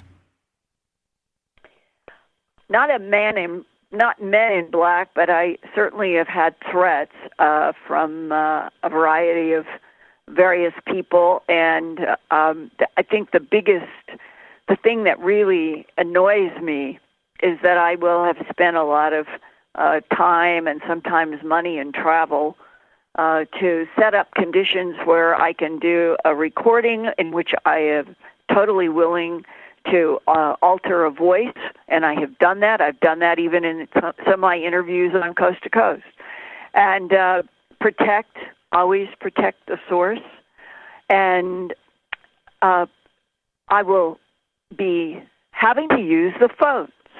See, this is the Achilles heel of the American journalist who is supposed to be protected by a constitution and I'm not doing anything wrong, but my phone has been tapped ever since I did A Strange Harvest. And I have to compartmentalize and not feel some kind of fear or anxiety, and I do that pretty well. But when I think that I've done everything responsibly and correctly and credibly, and I have DD-214s and military, and a person is willing to talk, and I will alter their voice, and I will protect them just to get the information out. And the next thing that happens is a communication. I am so sorry, Linda, I really want to do this, but I have a family, and men showed up at my front door, and they told me, and it's always a variation on, as one, the CIA guy that I did the whole 20-part series at earthfiles.com that I called Cooper, is also referred to as Anonymous. That was a 1998 long 3-day interview at his home that I did. And then right after I left, 2 men in black showed up in the supermarket where he and his wife had gone to get some groceries. And when he walked to the car, these 2 men had their backs against the driver's window, which was like pecking order authority, right? Elbows crossed, not moving as he walked up, told his wife to hold back with the grocery cart. And he was a very sick man, having to take insulin shots every 4 hours during that long weekend that I was doing the recorded interviews with his permission and his request. He wanted to get this on the record. So he was very ill, but he had gone grocery shopping, and he realized when he saw those men with their back against the driver's side of the car that he asked his wife to hold off, and he walked up to them, and they said, "We are here to remind you that we expect you to be a loyal American patriot." He had worked for the CIA, and his cover was in Army Intel. And you are never to talk with Linda Moulton Howe again if you want to see your son marry and have children. Wow. And those are the kinds of things that I don't think should ever happen in the United States of America, but they have happened dozens of times. And there's a part of me that feels very angry and upset over what our country has become. Over what? Over trying to keep the whole world from knowing the truth that we're not alone in this universe. Right. That there are other intelligences that have been here on this planet, not only for thousands of years, but according to one DIA whistleblower to me, Linda, we have proof that 3 competing and in conflict extraterrestrial biological entity groups have been manipulating and harvesting and terraforming this planet for at least 270 million years. I just go ahead. One last sentence. When you put everything we're talking about from the current immediate second of tonight on May 22nd, 2018, in the lens of looking back for 270 million years, that is before the time of the dinosaurs. And when I said, sir, that's before the time of the dinosaurs, he said, Linda, we have proof that one of these competing territorial groups manipulated DNA, created dinosaurs as an 80 million year long experiment. When the audience hears you speak about this, I need to remind them about some of your experiences in the past that like Kirkland Air Force Base and what you went through there, and the whole Doty period and HBO, and right. You were on Kirtland, interfacing with the Air Force about this subject and shown documents. This is not a joke. These are your life's experiences, and people need to be reminded of your integrity, but also your tenacity, and the reasons why you are motivated to be the journalist and researcher that you are today. And I feel compelled to go back and remind everybody to kind of put it all back into focus. You are very driven, and you have your reasons for that. For truth. We're supposed to be in a democracy, or at least a republic, and that the First Amendment is supposed to protect the Fourth Estate, defined as a free press. And that was so important in that divorce between the United Kingdom and what was becoming the United States, a free press, because of all the oppression.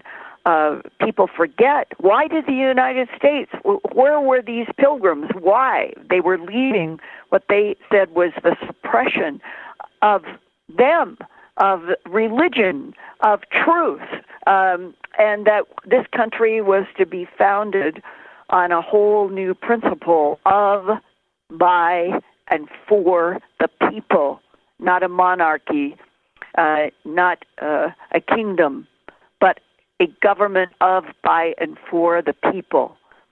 And that those early voices that fought for that, today, I'm going to, I'll do this, I'll pose this on the air as a question to the listeners and to you, Jimmy. I think that the United States has become a political science textbook of a fascist nation in which the corporations and the government departments are joined at the hip. We see that at every level now, and we really do. And the marriage joined at the hip, right? The marriage is getting more and more cemented every day. And, this isn't a political show, but I certainly deal with the conspiracy of politics, right? It's two different things. And it's a fascinating thing for all of us to witness in real time. And speaking of that, I spoke to you about this before, but as you know, Richard Doty called into this show, surprise call, a few months ago, and I called you immediately after that happened. But he said one thing. I want your reaction to this before the break.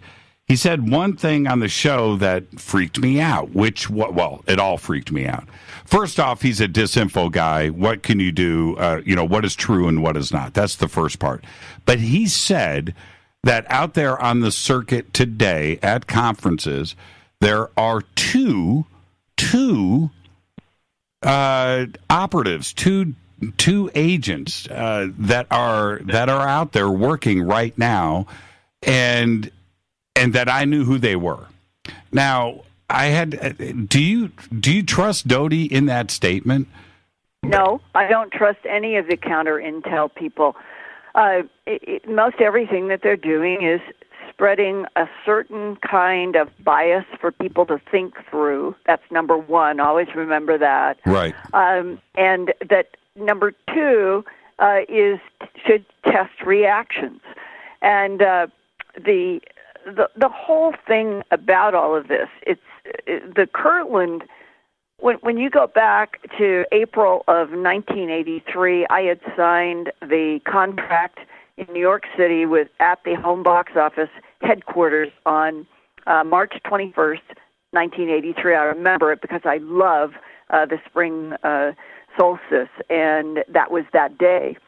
And I was very excited about doing an hour production at Home Box Office, and our working title was UFOs, the ET Factor. And for people who may not be aware, I have always, Jimmy, from 1968, graduating from Stanford University with a master's degree in communication, having made documentary films for 2 years and immediately went into Los Angeles media. I was first a street reporter on television at the KNBC in Los Angeles, and then I was asked to work on documentaries there, and then I was asked to produce a live studio show. I was doing all kinds of things, and Tom Brokaw and Tom Snyder, they were there at that time, and I was first a reporter and then a producer at KNBC doing live television in Johnny Carson's studio. I would go running to make sure that I got my time that was allocated in the studio that I was assigned at NBC, and I would run from my fourth floor story office with my stopwatch and my script and my briefcase over to Johnny Carson's studio, where I would do a show in the afternoon, and then he and his crew would come in the late afternoon.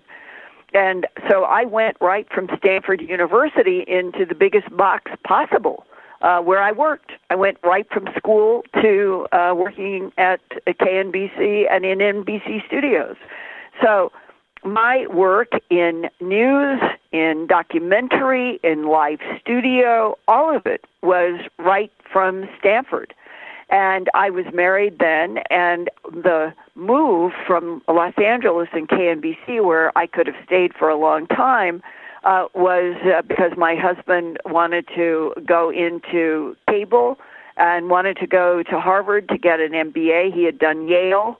As an undergraduate, we met as master's degrees at Stanford, and then he applied and got entrance to get an MBA at Harvard. So we were at that active formula kind of part of our lives. But I still went from L.A. while he was at Harvard, and I was hired to produce all the medical programming at WCVB in Boston, which I did for 2 years, house call with Dr. Timothy Johnson. He was the ABC medical editor, and it was like getting a medical school degree. I was in and out of Mass General and Children's Hospital and Harvard and all of the time, every week, working with a crew, no matter what we were doing, surgeries or other things. And I did that for 2 years. And that's my husband ended up working for Time Inc. We moved from Boston to Denver. He was working for a corporation in New York, but their subsidiary having to do with cable was in Denver at that time. I was hired to be director of special projects at the CBS station, where they were purchasing the syndicated medical work that I had done in Boston. That was this strange braiding and convergence between my life and ending up in Denver, where they purchased the medical work I had been doing in Boston. And so that gives you, I have always been a mainstream journalist, trained in the same rules as the New York Times, NBC, CBS, and I've always worked in that context. But when as my career was going along and I was doing documentaries and live studio shows like I had been doing in LA and doing it in Denver, and all of these animal mutilation reports showed up in headlines, and I wanted to get to the bottom of that, just like I had wanted to get to the bottom of any science, environment, and medical story that I worked on. Right. Little did I know that I was entering a path that would define the next 40 years of my life. I had no idea. I thought I was going to be doing a documentary that might have to do with government contamination of something that was killing these animals, and for some reason they had to get a tissue from the animals, and it was not more than 2 weeks after deciding, because I was the manager of that department in the station, and I'm the one who chose my subjects and what I was going to do, and I had a budget and a crew and all of that I managed. And I had an exposure through the headlines and talking with some other reporters about all these animal mutilations, and said, I'm going to get to the bottom of this. And the first person that I was advised to go talk to was Sheriff Tex Graves in Logan County up in Sterling, Colorado. And this is very important because I'm a manager in a TV station.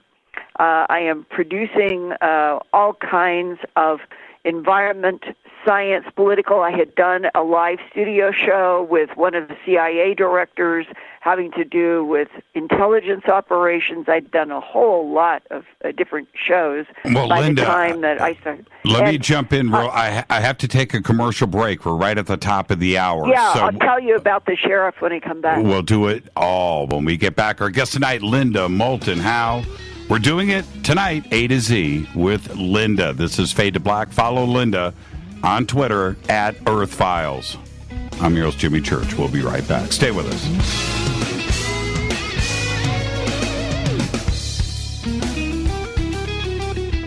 Hi, everybody. This is Rob Halford, the Metal Guard on JimmyChurchRadio.com.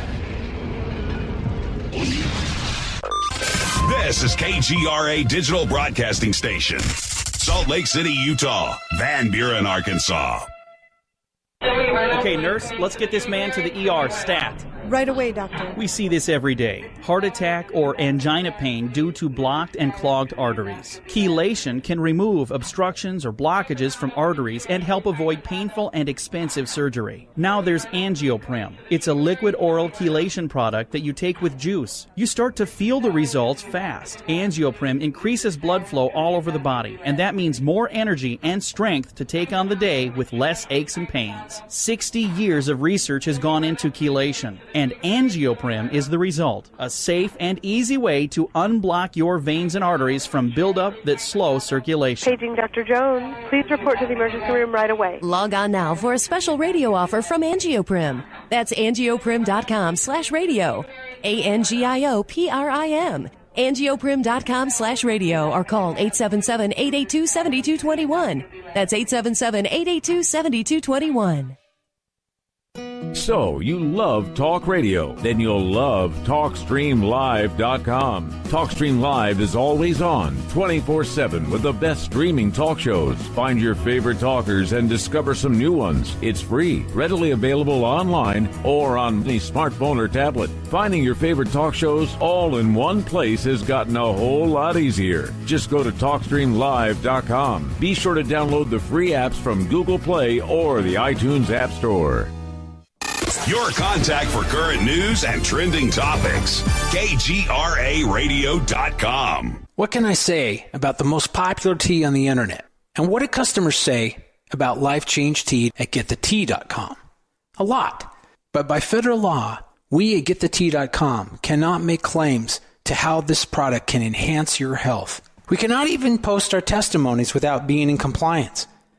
So how do we get past the hump? Try our products at GetTheTea.com and see for yourself. You can send us a testimony, but we just can't post it. Bummer. Our products are GMO-free and organic. We pride ourselves in being the best we can be, and we urge you to take charge of your health. We're 11 years strong, and many of our customers have shared their successes with friends and family. Protect your colon. Log on to GetTheTea.com. That's GetTheTea.com. GetTheTea.com. GetTheTea.com.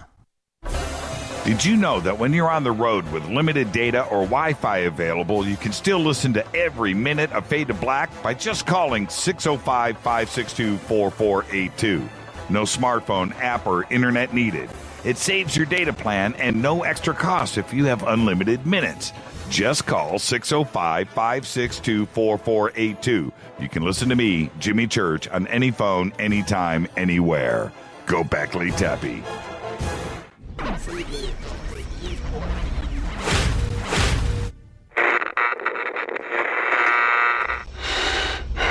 You want to know a secret? I love ponies. I really love ponies. I'm serious. I couldn't stay sane without ponies to brush. Why fade to black? Because you never got that pony, damn it. This is Fade to Black with Jimmy Church on the Game Changer Radio Network and KGRA, the Global Radio Alliance.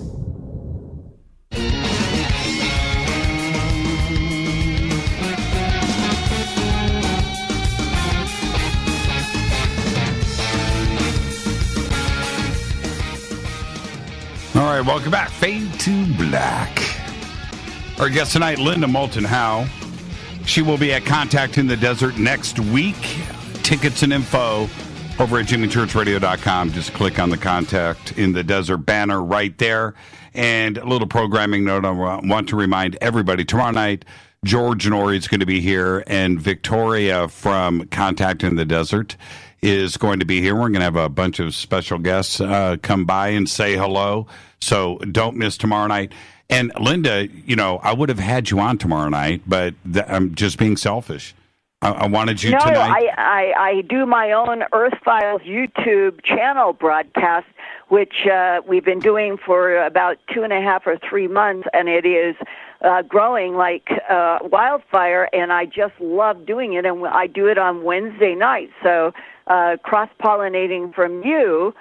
For people, it's before you come on live. Yes. I go on 7:30 to about 8:15, and I am exploring sort of things that are current on my mind or that I'm investigating and talking live with an audience that is growing greatly, and their questions are so intelligent, and it's like a live dialogue with a huge swath of wonderful people every Wednesday. So that's what I'll be doing tomorrow on the Earth Files YouTube channel. But I'm glad we got to talk tonight, because I think this is the first interview ever that I have gone into some of my background at KNBC, Stanford, in the sense that it all was weaving in to be just forever a mainstream journalist,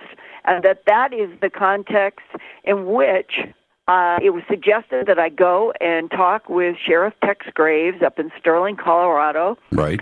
And he was just retiring from the sheriff's office and would be able to talk with me because he was retiring.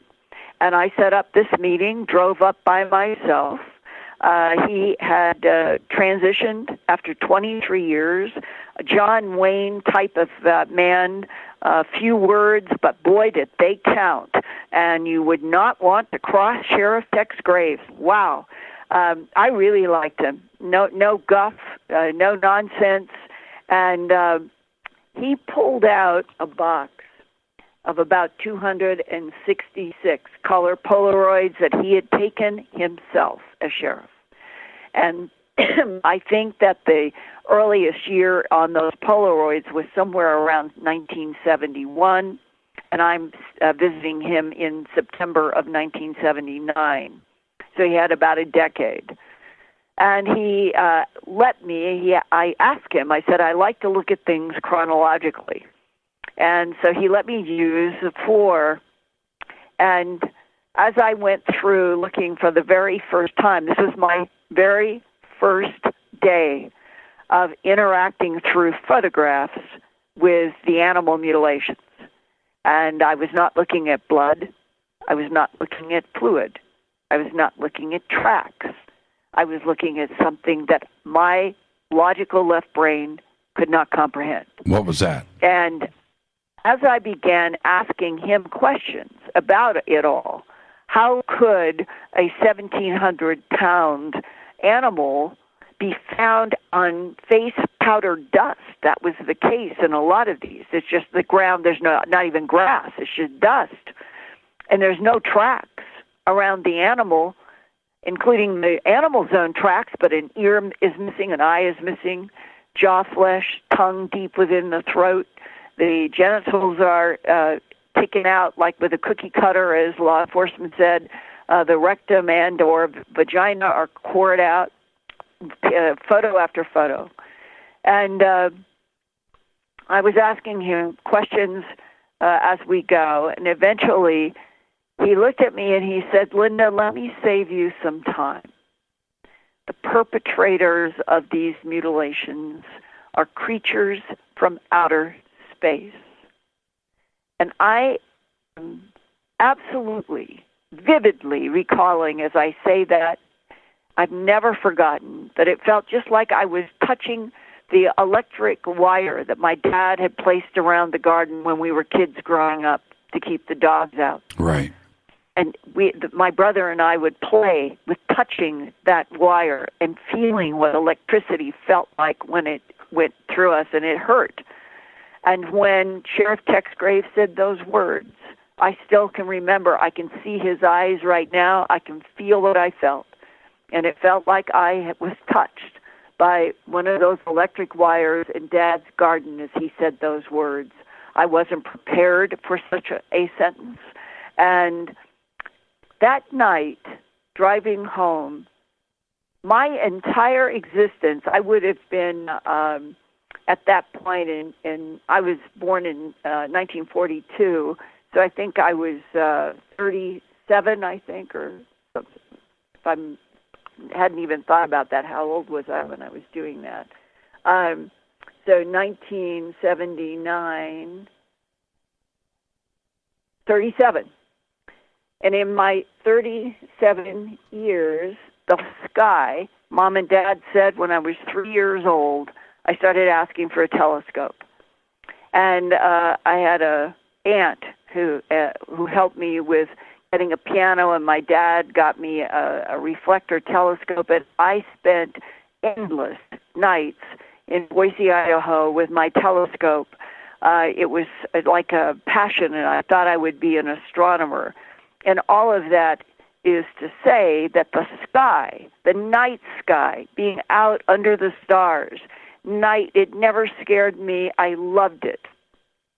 And then, when I got in my car that night in September of 1979, headed back to our home in Littleton, about a 2-hour and some drive from Sterling, I remember looking up because Sheriff Tex Graves had said that law enforcement was convinced that the only way that these animals could be taken, having the excisions, no blood, no tracks, is that they would have to be taken by something into the sky and lowered by something from the sky. And that whole drive back, I realized, I became aware I was nervous about the growing night sky for the very first time in my life. Wow.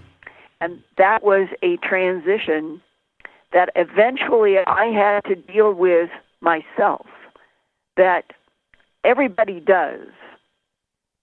When the government is playing hardball with people and that you're dealing with intelligences from someplace else you don't understand, and that there might be a good reason for what is occurring on the planet, but nobody is filling you in, and that you want to continue to be active in a world where the night sky does not scare you.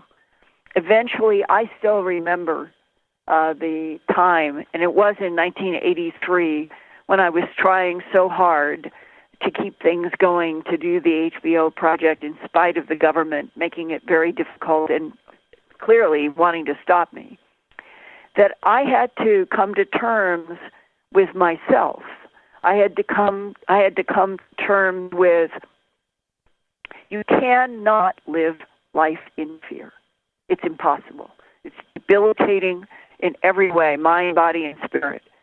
And so you've got to learn how to put one foot in front of the other and just keep going. You're not doing anything wrong. You are simply trying to find out the truth about other intelligences in this universe that have interacted with this planet according to government people who have first-hand knowledge, and that you have to put yourself psychologically in what you are still supposed to be. A journalist protected by the First Amendment of the Constitution, with the right in a government of, by, and for the people to pursue the investigation of anything that affects those people in that nation and report about it to the best of your ability, as honestly as you can, making the pressure of fact. The pressure of fact is my guide. Always has been, always will be, no matter how strange the subject matter, and never back off. Never back off because somebody says this cannot be pursued. And eventually, what happened, I think, I have been in some very dangerous situations. I have had some very highly strange things happen that probably were in the threat category, but I am still here. And it has been 40 years. And it is now more exciting because where we started this interview, that we are, no matter whether the government has the courage, and it takes courage, I guess, at this point, after thousands of years, to finally tell the planet the truth. But by God, if in 2018 they will finally get that headline out, we're not alone in this universe, and that there's maybe a lot of stuff out there that likes us, and that are our allies, as the remote viewers say, and that no matter what else is out there, we do have allies, and that we are on an exciting brink where we're going to start sending things out with lasers, trying to go faster and faster in the speed of light. And I think Elon Musk is determined to get to Mars, and that there may be a bunch of reasons why they want to get somebody on Mars, Jimmy, so that no matter what begins appearing on Mars or what the ancient archaeology is on Mars that I'm convinced is there, we will have somebody like Elon Musk now to explain anything that happens there. Are you sitting on, and please answer the question, are you sitting on stuff that you haven't revealed and that you can't reveal? Every week, day, month of my life since 1979. Yes, I became aware long ago that I have to learn how to compartmentalize. I have to learn how to protect information for which I have no proof, that I can talk about things in general and say I have no proof, that I have to protect whistleblowers for real. So, yes, I do a lot of compartmentalization, and yes, I sit on a tremendous amount of information that some right now that I'm hoping in the next few months that I can go forth. But I can say this, and I have said it on my own Earth Files YouTube channel, and I have said it in some of the conferences. The 4 whistleblowers that I mentioned at the beginning who have come forth with a variety of, I think, very substantive pieces to this vast chess game that we're all trying to understand, just in the last year and a half to 2 years. Here is the common denominator, and I'm going to say this without proof, but I think that this is solid information, and so does somebody like the man the physicist John Brandenburg. He wrote a book, Death on Mars. When I ran by what I'm going to say tonight with him, he said, absolutely do I think that that is true. Okay. Mm-hmm. So 4 different facets, and I'm not going into the different facets, I'm going to give the bottom line. These are people who have told me in various assignments in special ops forces.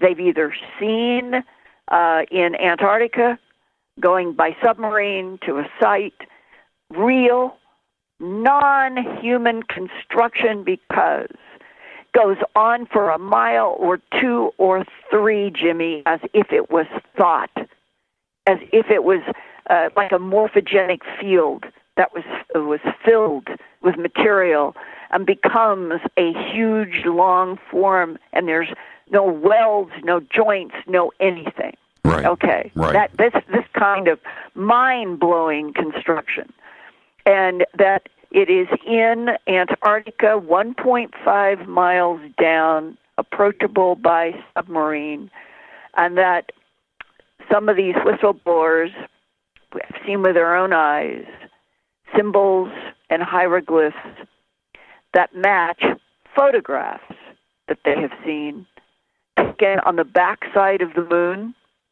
where there are also the same type of ancient archaeology, and that photographs taken on Mars in the Cydonia region by satellite or who knows what, that they all match. Now, if you take that sentence, and we have ancient archaeology 1.5 miles down under ice in Antarctica, approachable only by submarine, and then mind-blowing structure under the ice that still has energy in it, according to them, and that there is now symbols and hieroglyphs. To me, that's language. That's some kind of communication that's embedded on these structures. And if the language, if the symbols and the hieroglyphs match between what's in Antarctica, what's on the backside of the moon, and what's in the northern hemisphere of Mars, I think Occam's razor, 2 + 2 = 4, the same intelligence was involved in Mars, the backside of the moon, or all of the moon, and the Earth, and this solar system, and beyond. Now, how long ago? It's interesting when you try to do research about when exactly was the last time that Antarctica did not have 1.5 to 2 miles of ice on it. And you will find there is a kind of a consensus around 13 million years ago. And then there's another idea that maybe it goes back to 33 million years ago. Either of those numbers, compare in your mind to Lucy in Africa, allegedly the first standing up primate. Right. 2 million years ago versus 13 million and 33 million of provable, advanced architecture, math, language, terraforming, manipulation on this planet. And if it is 13 million or 33 million years ago, and it's now 1.5 miles down under ice, approachable by submarine, but the entire world has been denied that knowledge. And I'm not even so sure. I'm not even so sure Lucy is even related to us, right? It's, if you know what I mean. No, I think it's the beginning. Well, Homo erectus is the beginning of the evolutionary trail to Homo sapiens sapien, which is us. Yeah, but what I understand. But what I am saying is, us, you and I, our versions of us, we go back 150,000, 175,000 years, right? Well, wait. The current Cro-Magnon Homo sapiens sapien, that's us. Right. The overlap with Neanderthalensis, which is the previous, that had a bigger cubic brain than we do. It was now they're talking about how Neanderthals were actually some of the artists in some of the caves in the France and Spain region. Right. They put because they now know that Neanderthal graves had pollen on them, that they put flowers on the graves of their dead, which means to me they had compassion, they had soul. Why? I've always thought it was 35,000 to 45,000 years that there was a transition from the last of Neanderthalensis to Homo sapiens sapien Cro-Magnon being the dominant humanoid on the Earth. Not 100 and some thousand. There were clearly primate humanoids, but there's a difference between a primate humanoid that was Denisovans or a Homo erectus or coming up through the various types, getting to some of these lines that they've just discovered and they have no idea where they come from. You know, we've had breaking news about very strange DNA finds just in the past 12 months. And then getting up to Neanderthalensis and the transition to Cro-Magnon Homo sapiens sapien between 35,000 and 45,000 years ago. Right. And this big question, if Neanderthals had larger brain capacity and that they were doing some of the art in the caves and they buried their dead and did so with compassion and tenderness, why were Neanderthalensis replaced by the tribal warfaring Cro-Magnon Homo sapiens sapien? Did I just get shut down by Linda Moulton Howe? Did I just get shut down? And it's, I guess my point was that we have Lucy, but we have all of these different examples of things that have come and gone. And if we go back and look at Antarctica 33 million years ago, 75 million years ago, octopus now 250 million years ago just appeared here, that there are many examples of civilizations and cultures that have come and gone. We have only been here for 150,000 years. And well, there's no I don't telling. think the we is us is 150,000 years. I think this current model is 35 to 45,000 years, but in the context of 2 million years of evolving and manipulated. Remember, yes, that paper that Dodie showed me at Kirtland said right in it that these extraterrestrials, this was the quote, manipulated DNA in already evolving primates to create Homo sapien. That is a direct quote. Thank you, Linda. In that briefing paper. Thank you. And then it said, go ahead. Take the show over. In the second to last page of the document, project, it was Project Garnet, because I said, remember your birthstone, and I was born in January. Right. Project Garnet, all questions and mysteries about the evolution of Homo sapien on this planet have been answered, and this project is closed.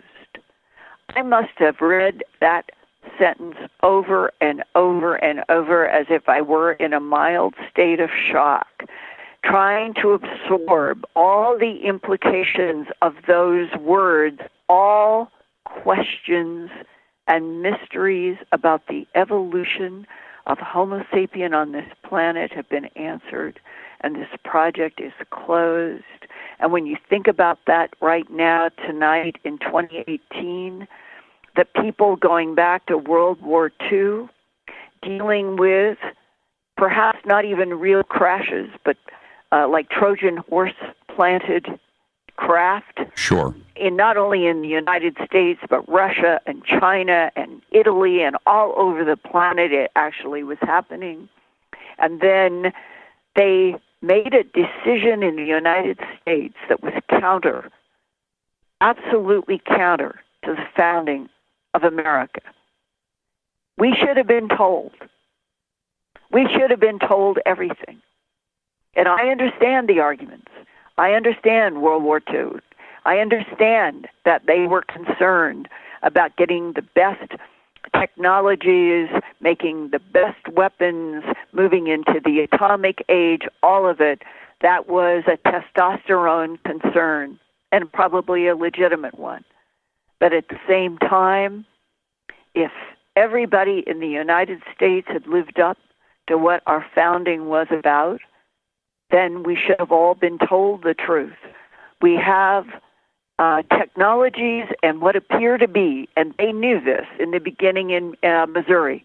Those two first beings from Cape Girardeau in 1941, I think the evidence for that all this happened is huge. That's right. Those were clones, and those were very bright people in the FDR administration. and they recognized that those two beings were clones. And that means that our government must have been working overtime trying to understand what is the implication of two clones in some kind of a craft that came from outer space, because you know what would have been my first question? If these are clones, who made them? And this, one of the most important points when we look at us, when it comes to DNA, where something obvious happened, well, a few times, way before we had that technology. We're talking about tens of thousands of years ago or more, at different stages, quite possibly going back millions of years. But eventually, don't you think, Linda, that there are going to be geneticists out there, there are going to be DNA experts that are going to realize that this wasn't a natural evolution that occurred? And what would they do with that information? It's certainly not going to go public.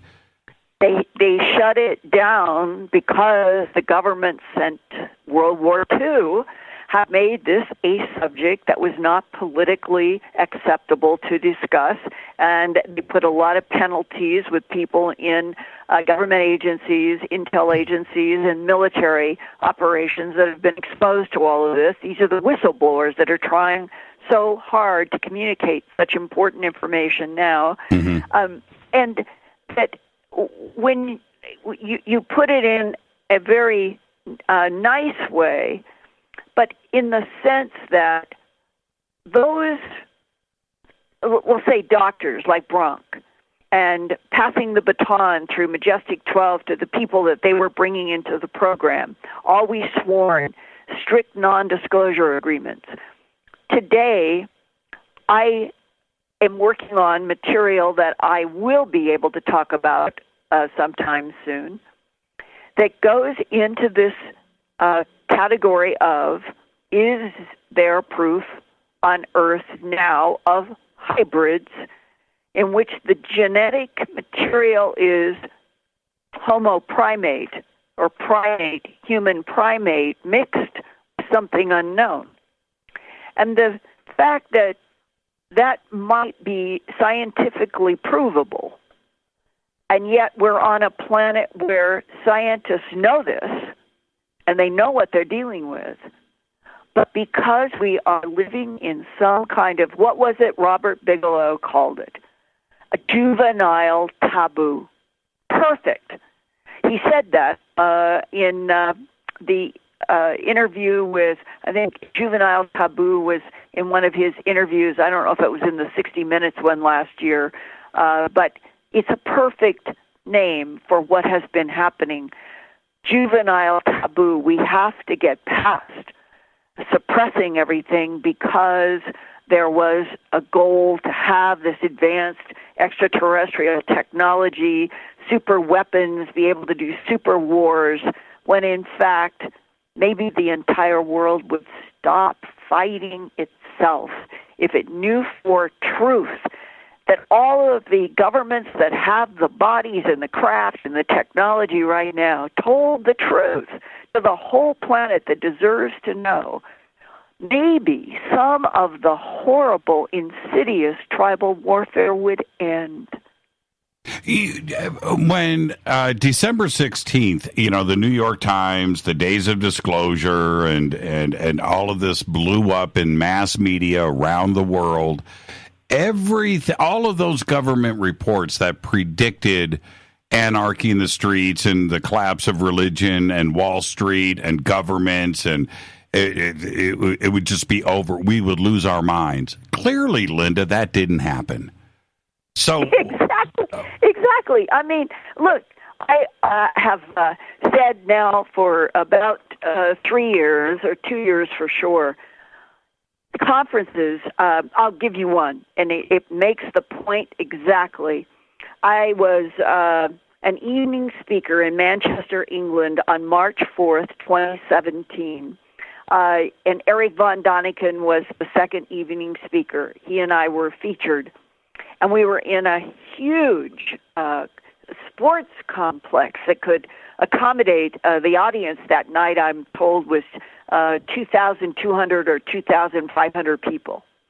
And I was first up at 7 o'clock, and I had brought my presentation on the binary code that I have encountered, whether it was in Rendlesham with Jim Peniston, or stuff that had happened in Japan, or a military person that I was working with who was getting downloads in binary and we were translating it, all of that. It was a complex program, and I wasn't sure if my 90 minutes would be accessible to this broad UK with some European visitor audience or not. And I was worried about it. But I did the presentation as I had produced it in the United States and had given it.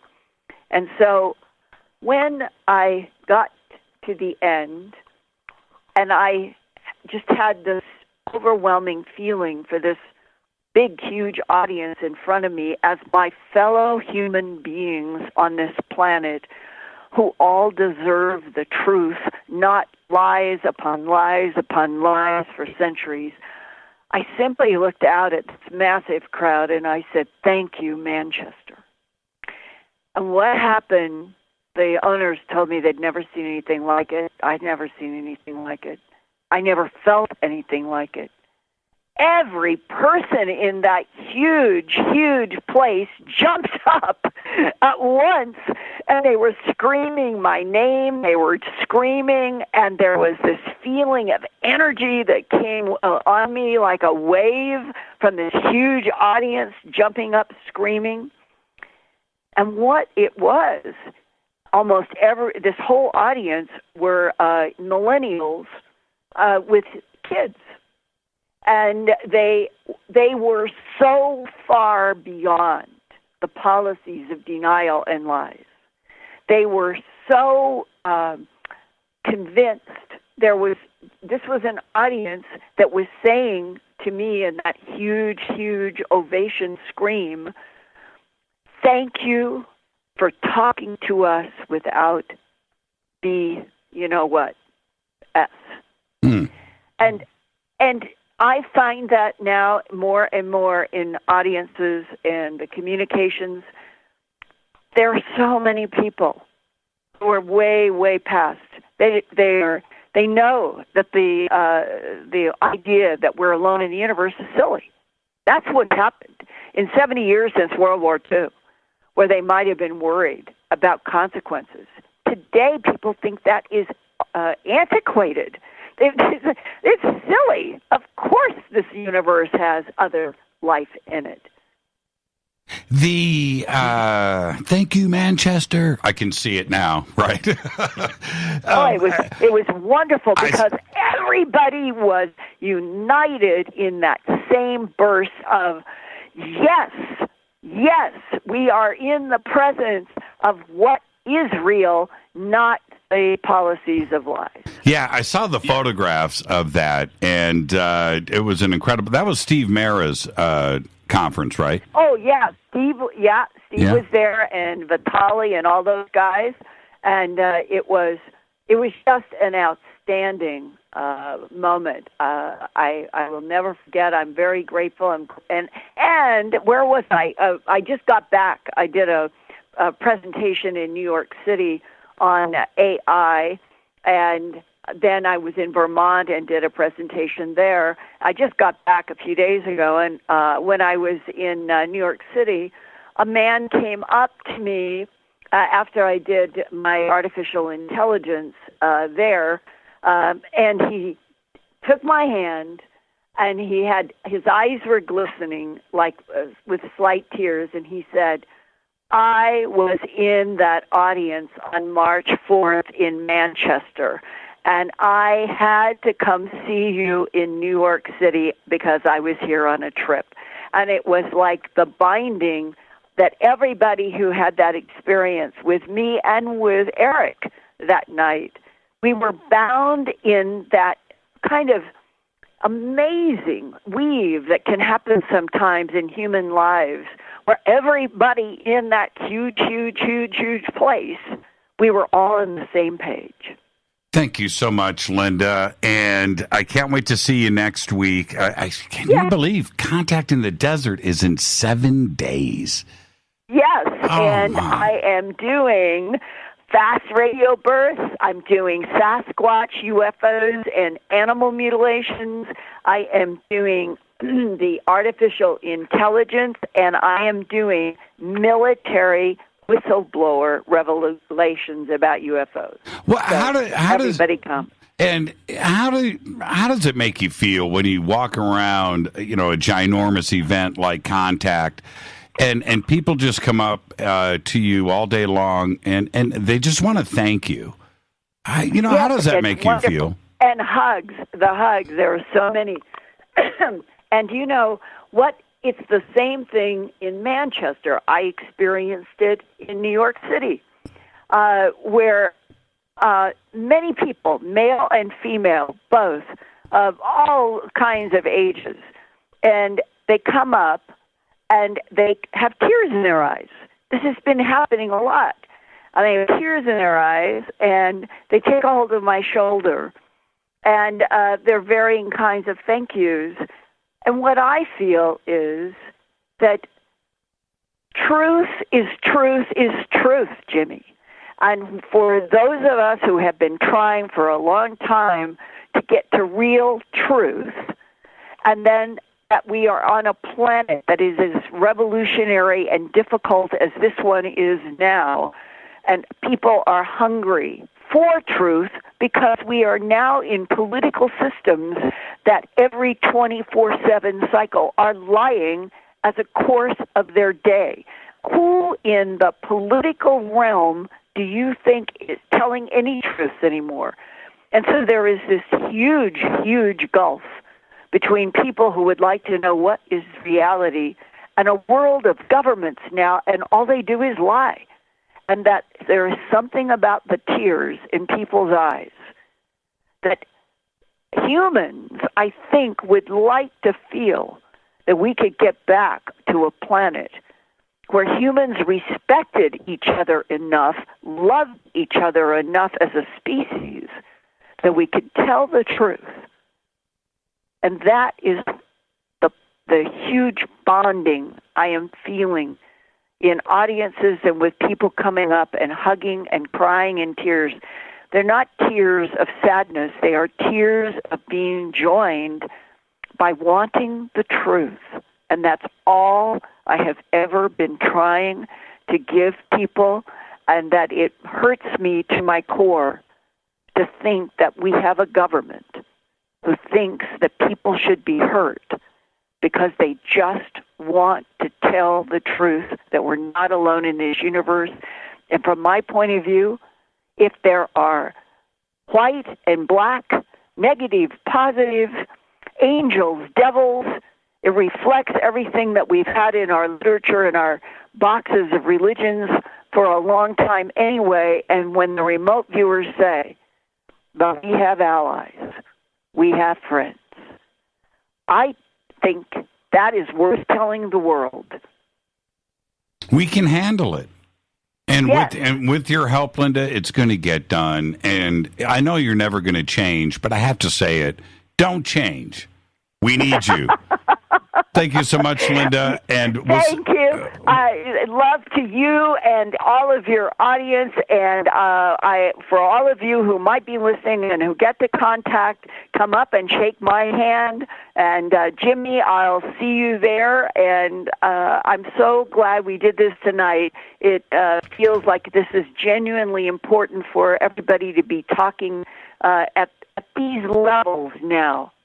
And, truly. Yeah, like I said to you through Greenwald a couple of days ago, breakfast is on me, all right? And Rita. Right. We'll see you next week. Thank you so much, God Linda. bless. Safe travels. Bye-bye. Linda Moulton Howe, and earthfiles.com is where you want to go every single day. And every Wednesday night, she's doing Earth Files Live right there on YouTube right before Fade to Black. And I know that all of you are over there checking it out because you let me know when you come over here that you just checked out Lindo. So do that every Wednesday night. And, of course, Thursday night, KGRA with John Burroughs, Phenomena Radio. Thank you, Linda. This is Fade to Black. I'm your host, Jimmy Church. I'll be right back after this short break. Stay with me.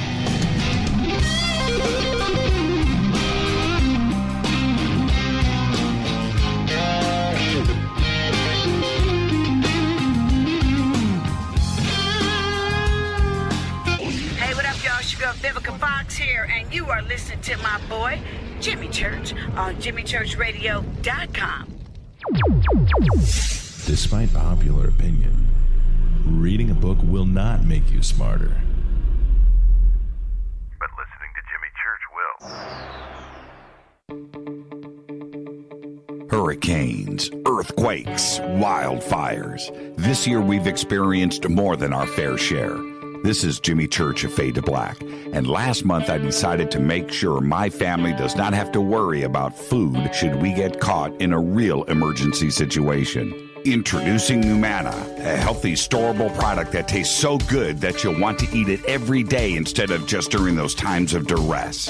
All Numana products have a 25-year shelf life, are MSG and GMO-free, no preservatives, and are made in America.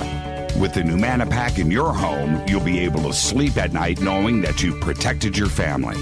Not only have I tasted and tested, I own it. Now you can too. Just click on the Numana banner on JimmyChurchRadio.com and use the promo code Jimmy when you order. In addition to a discount, we'll send you an autographed Fade to Black t-shirt. Seriously, go Beckley Teppy.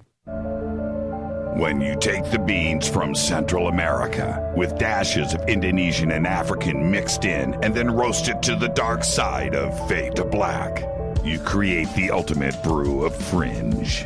Introducing the Fade to Black blend from River Moon Coffee. Yes, River Moon's darkest customized roast was created for the love of Fade to Black. The alchemy of masterful roasting and smoking the beans is in every sip of this full-bodied, dark Java. I need my coffee dark, deep, with distinct bittersweet chocolate highlights, just like the bunker. Leaning further into the darkness of the roast is Fade to Black blend from River Moon Coffee. Just click on the banner at JimmyChurchRadio.com and use the promo code F2BBLEND for 15% off of your order today. Go Beckley Teppy.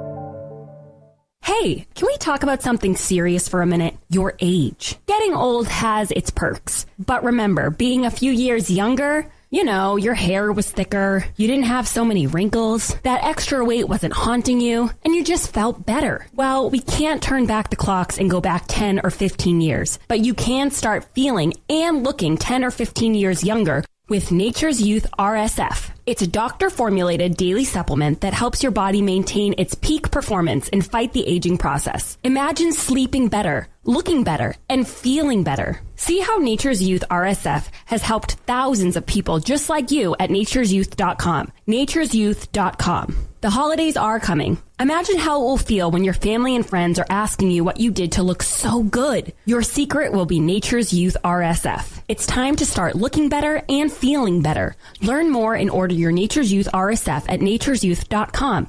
That's nature'syouth.com.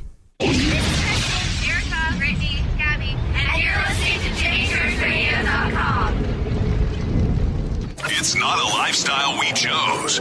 We were born this way. KGRARadio.com.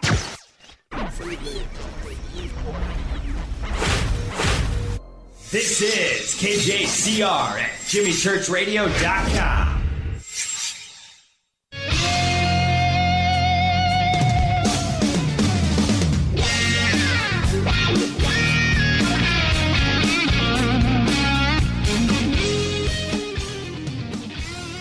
All right, welcome back. Fade to Black.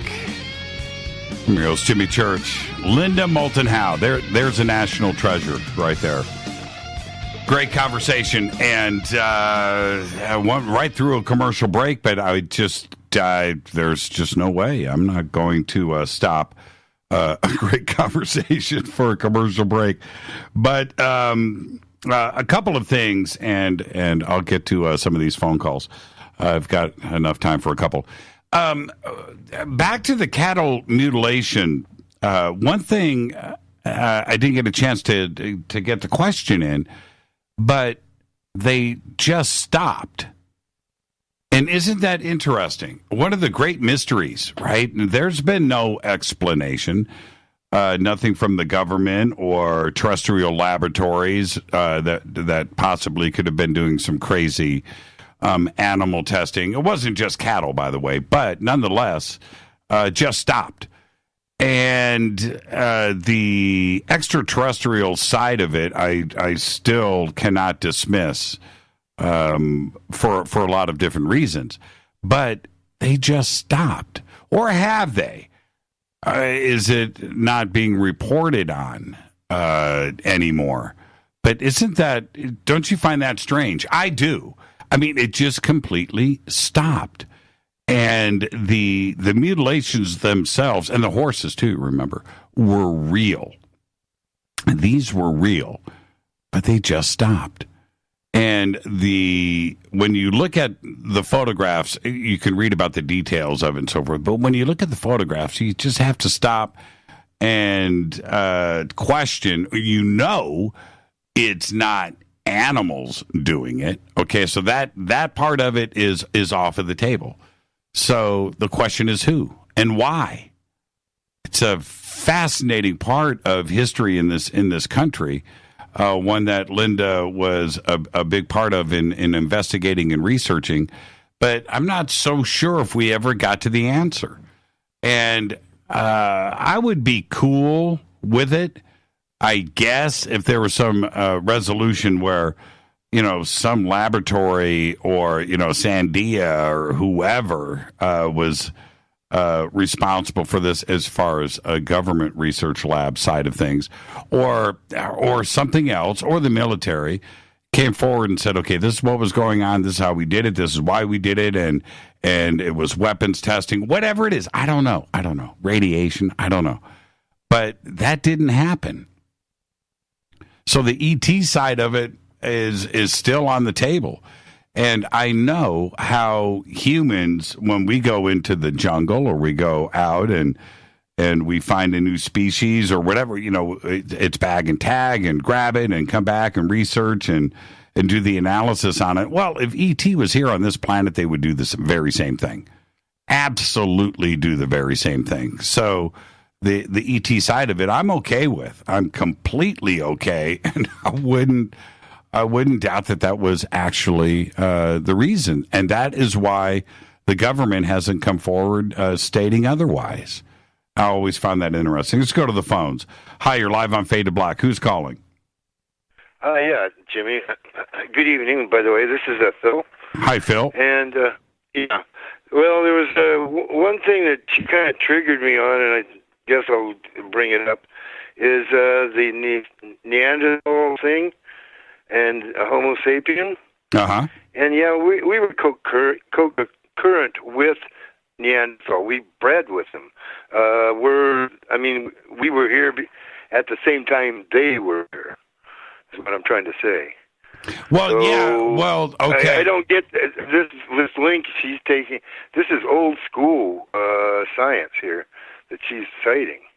Yes, and her, I don't necessarily.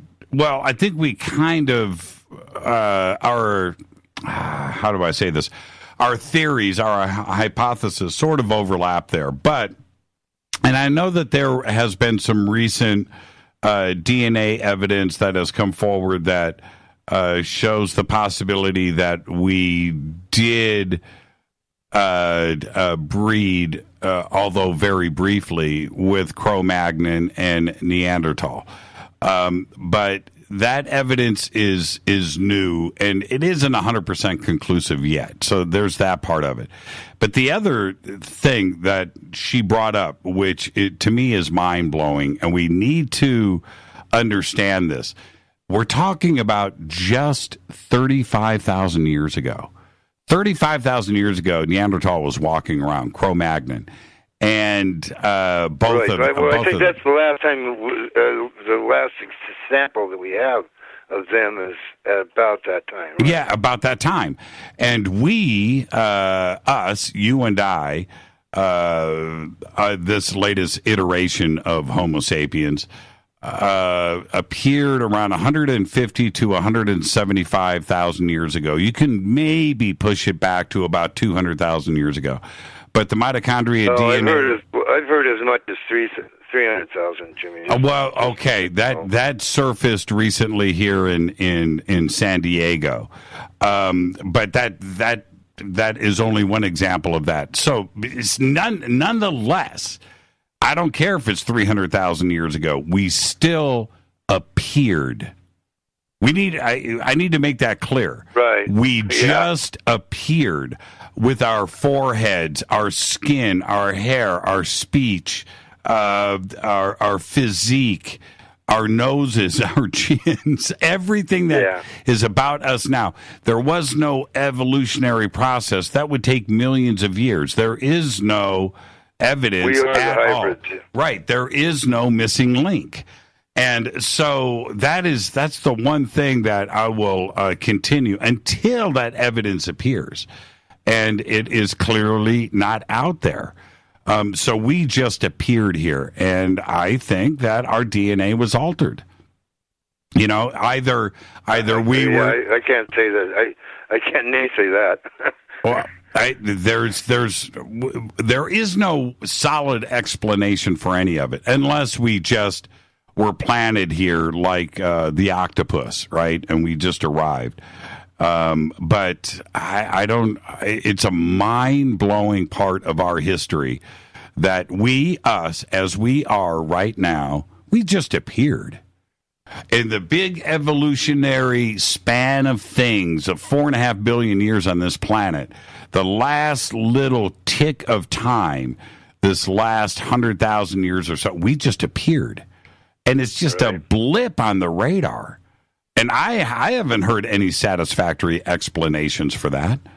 You know, if you go and you look at Neanderthal or you look at Cro-Magnon, take a close look. That ain't us. And if a Cro-Magnon walked in the room right now with you, Phil, and you looked, you would scream. You would freak out. No, I might look like him. So. No, you don't. You know, just imagine this, though. This is, and go look at any skeletal remains. Look at any fossils. The top of your eyebrow, touch it right with your finger. That is the top of his head or her head. It goes straight back. Straight back. Foreheads that we have now are just us.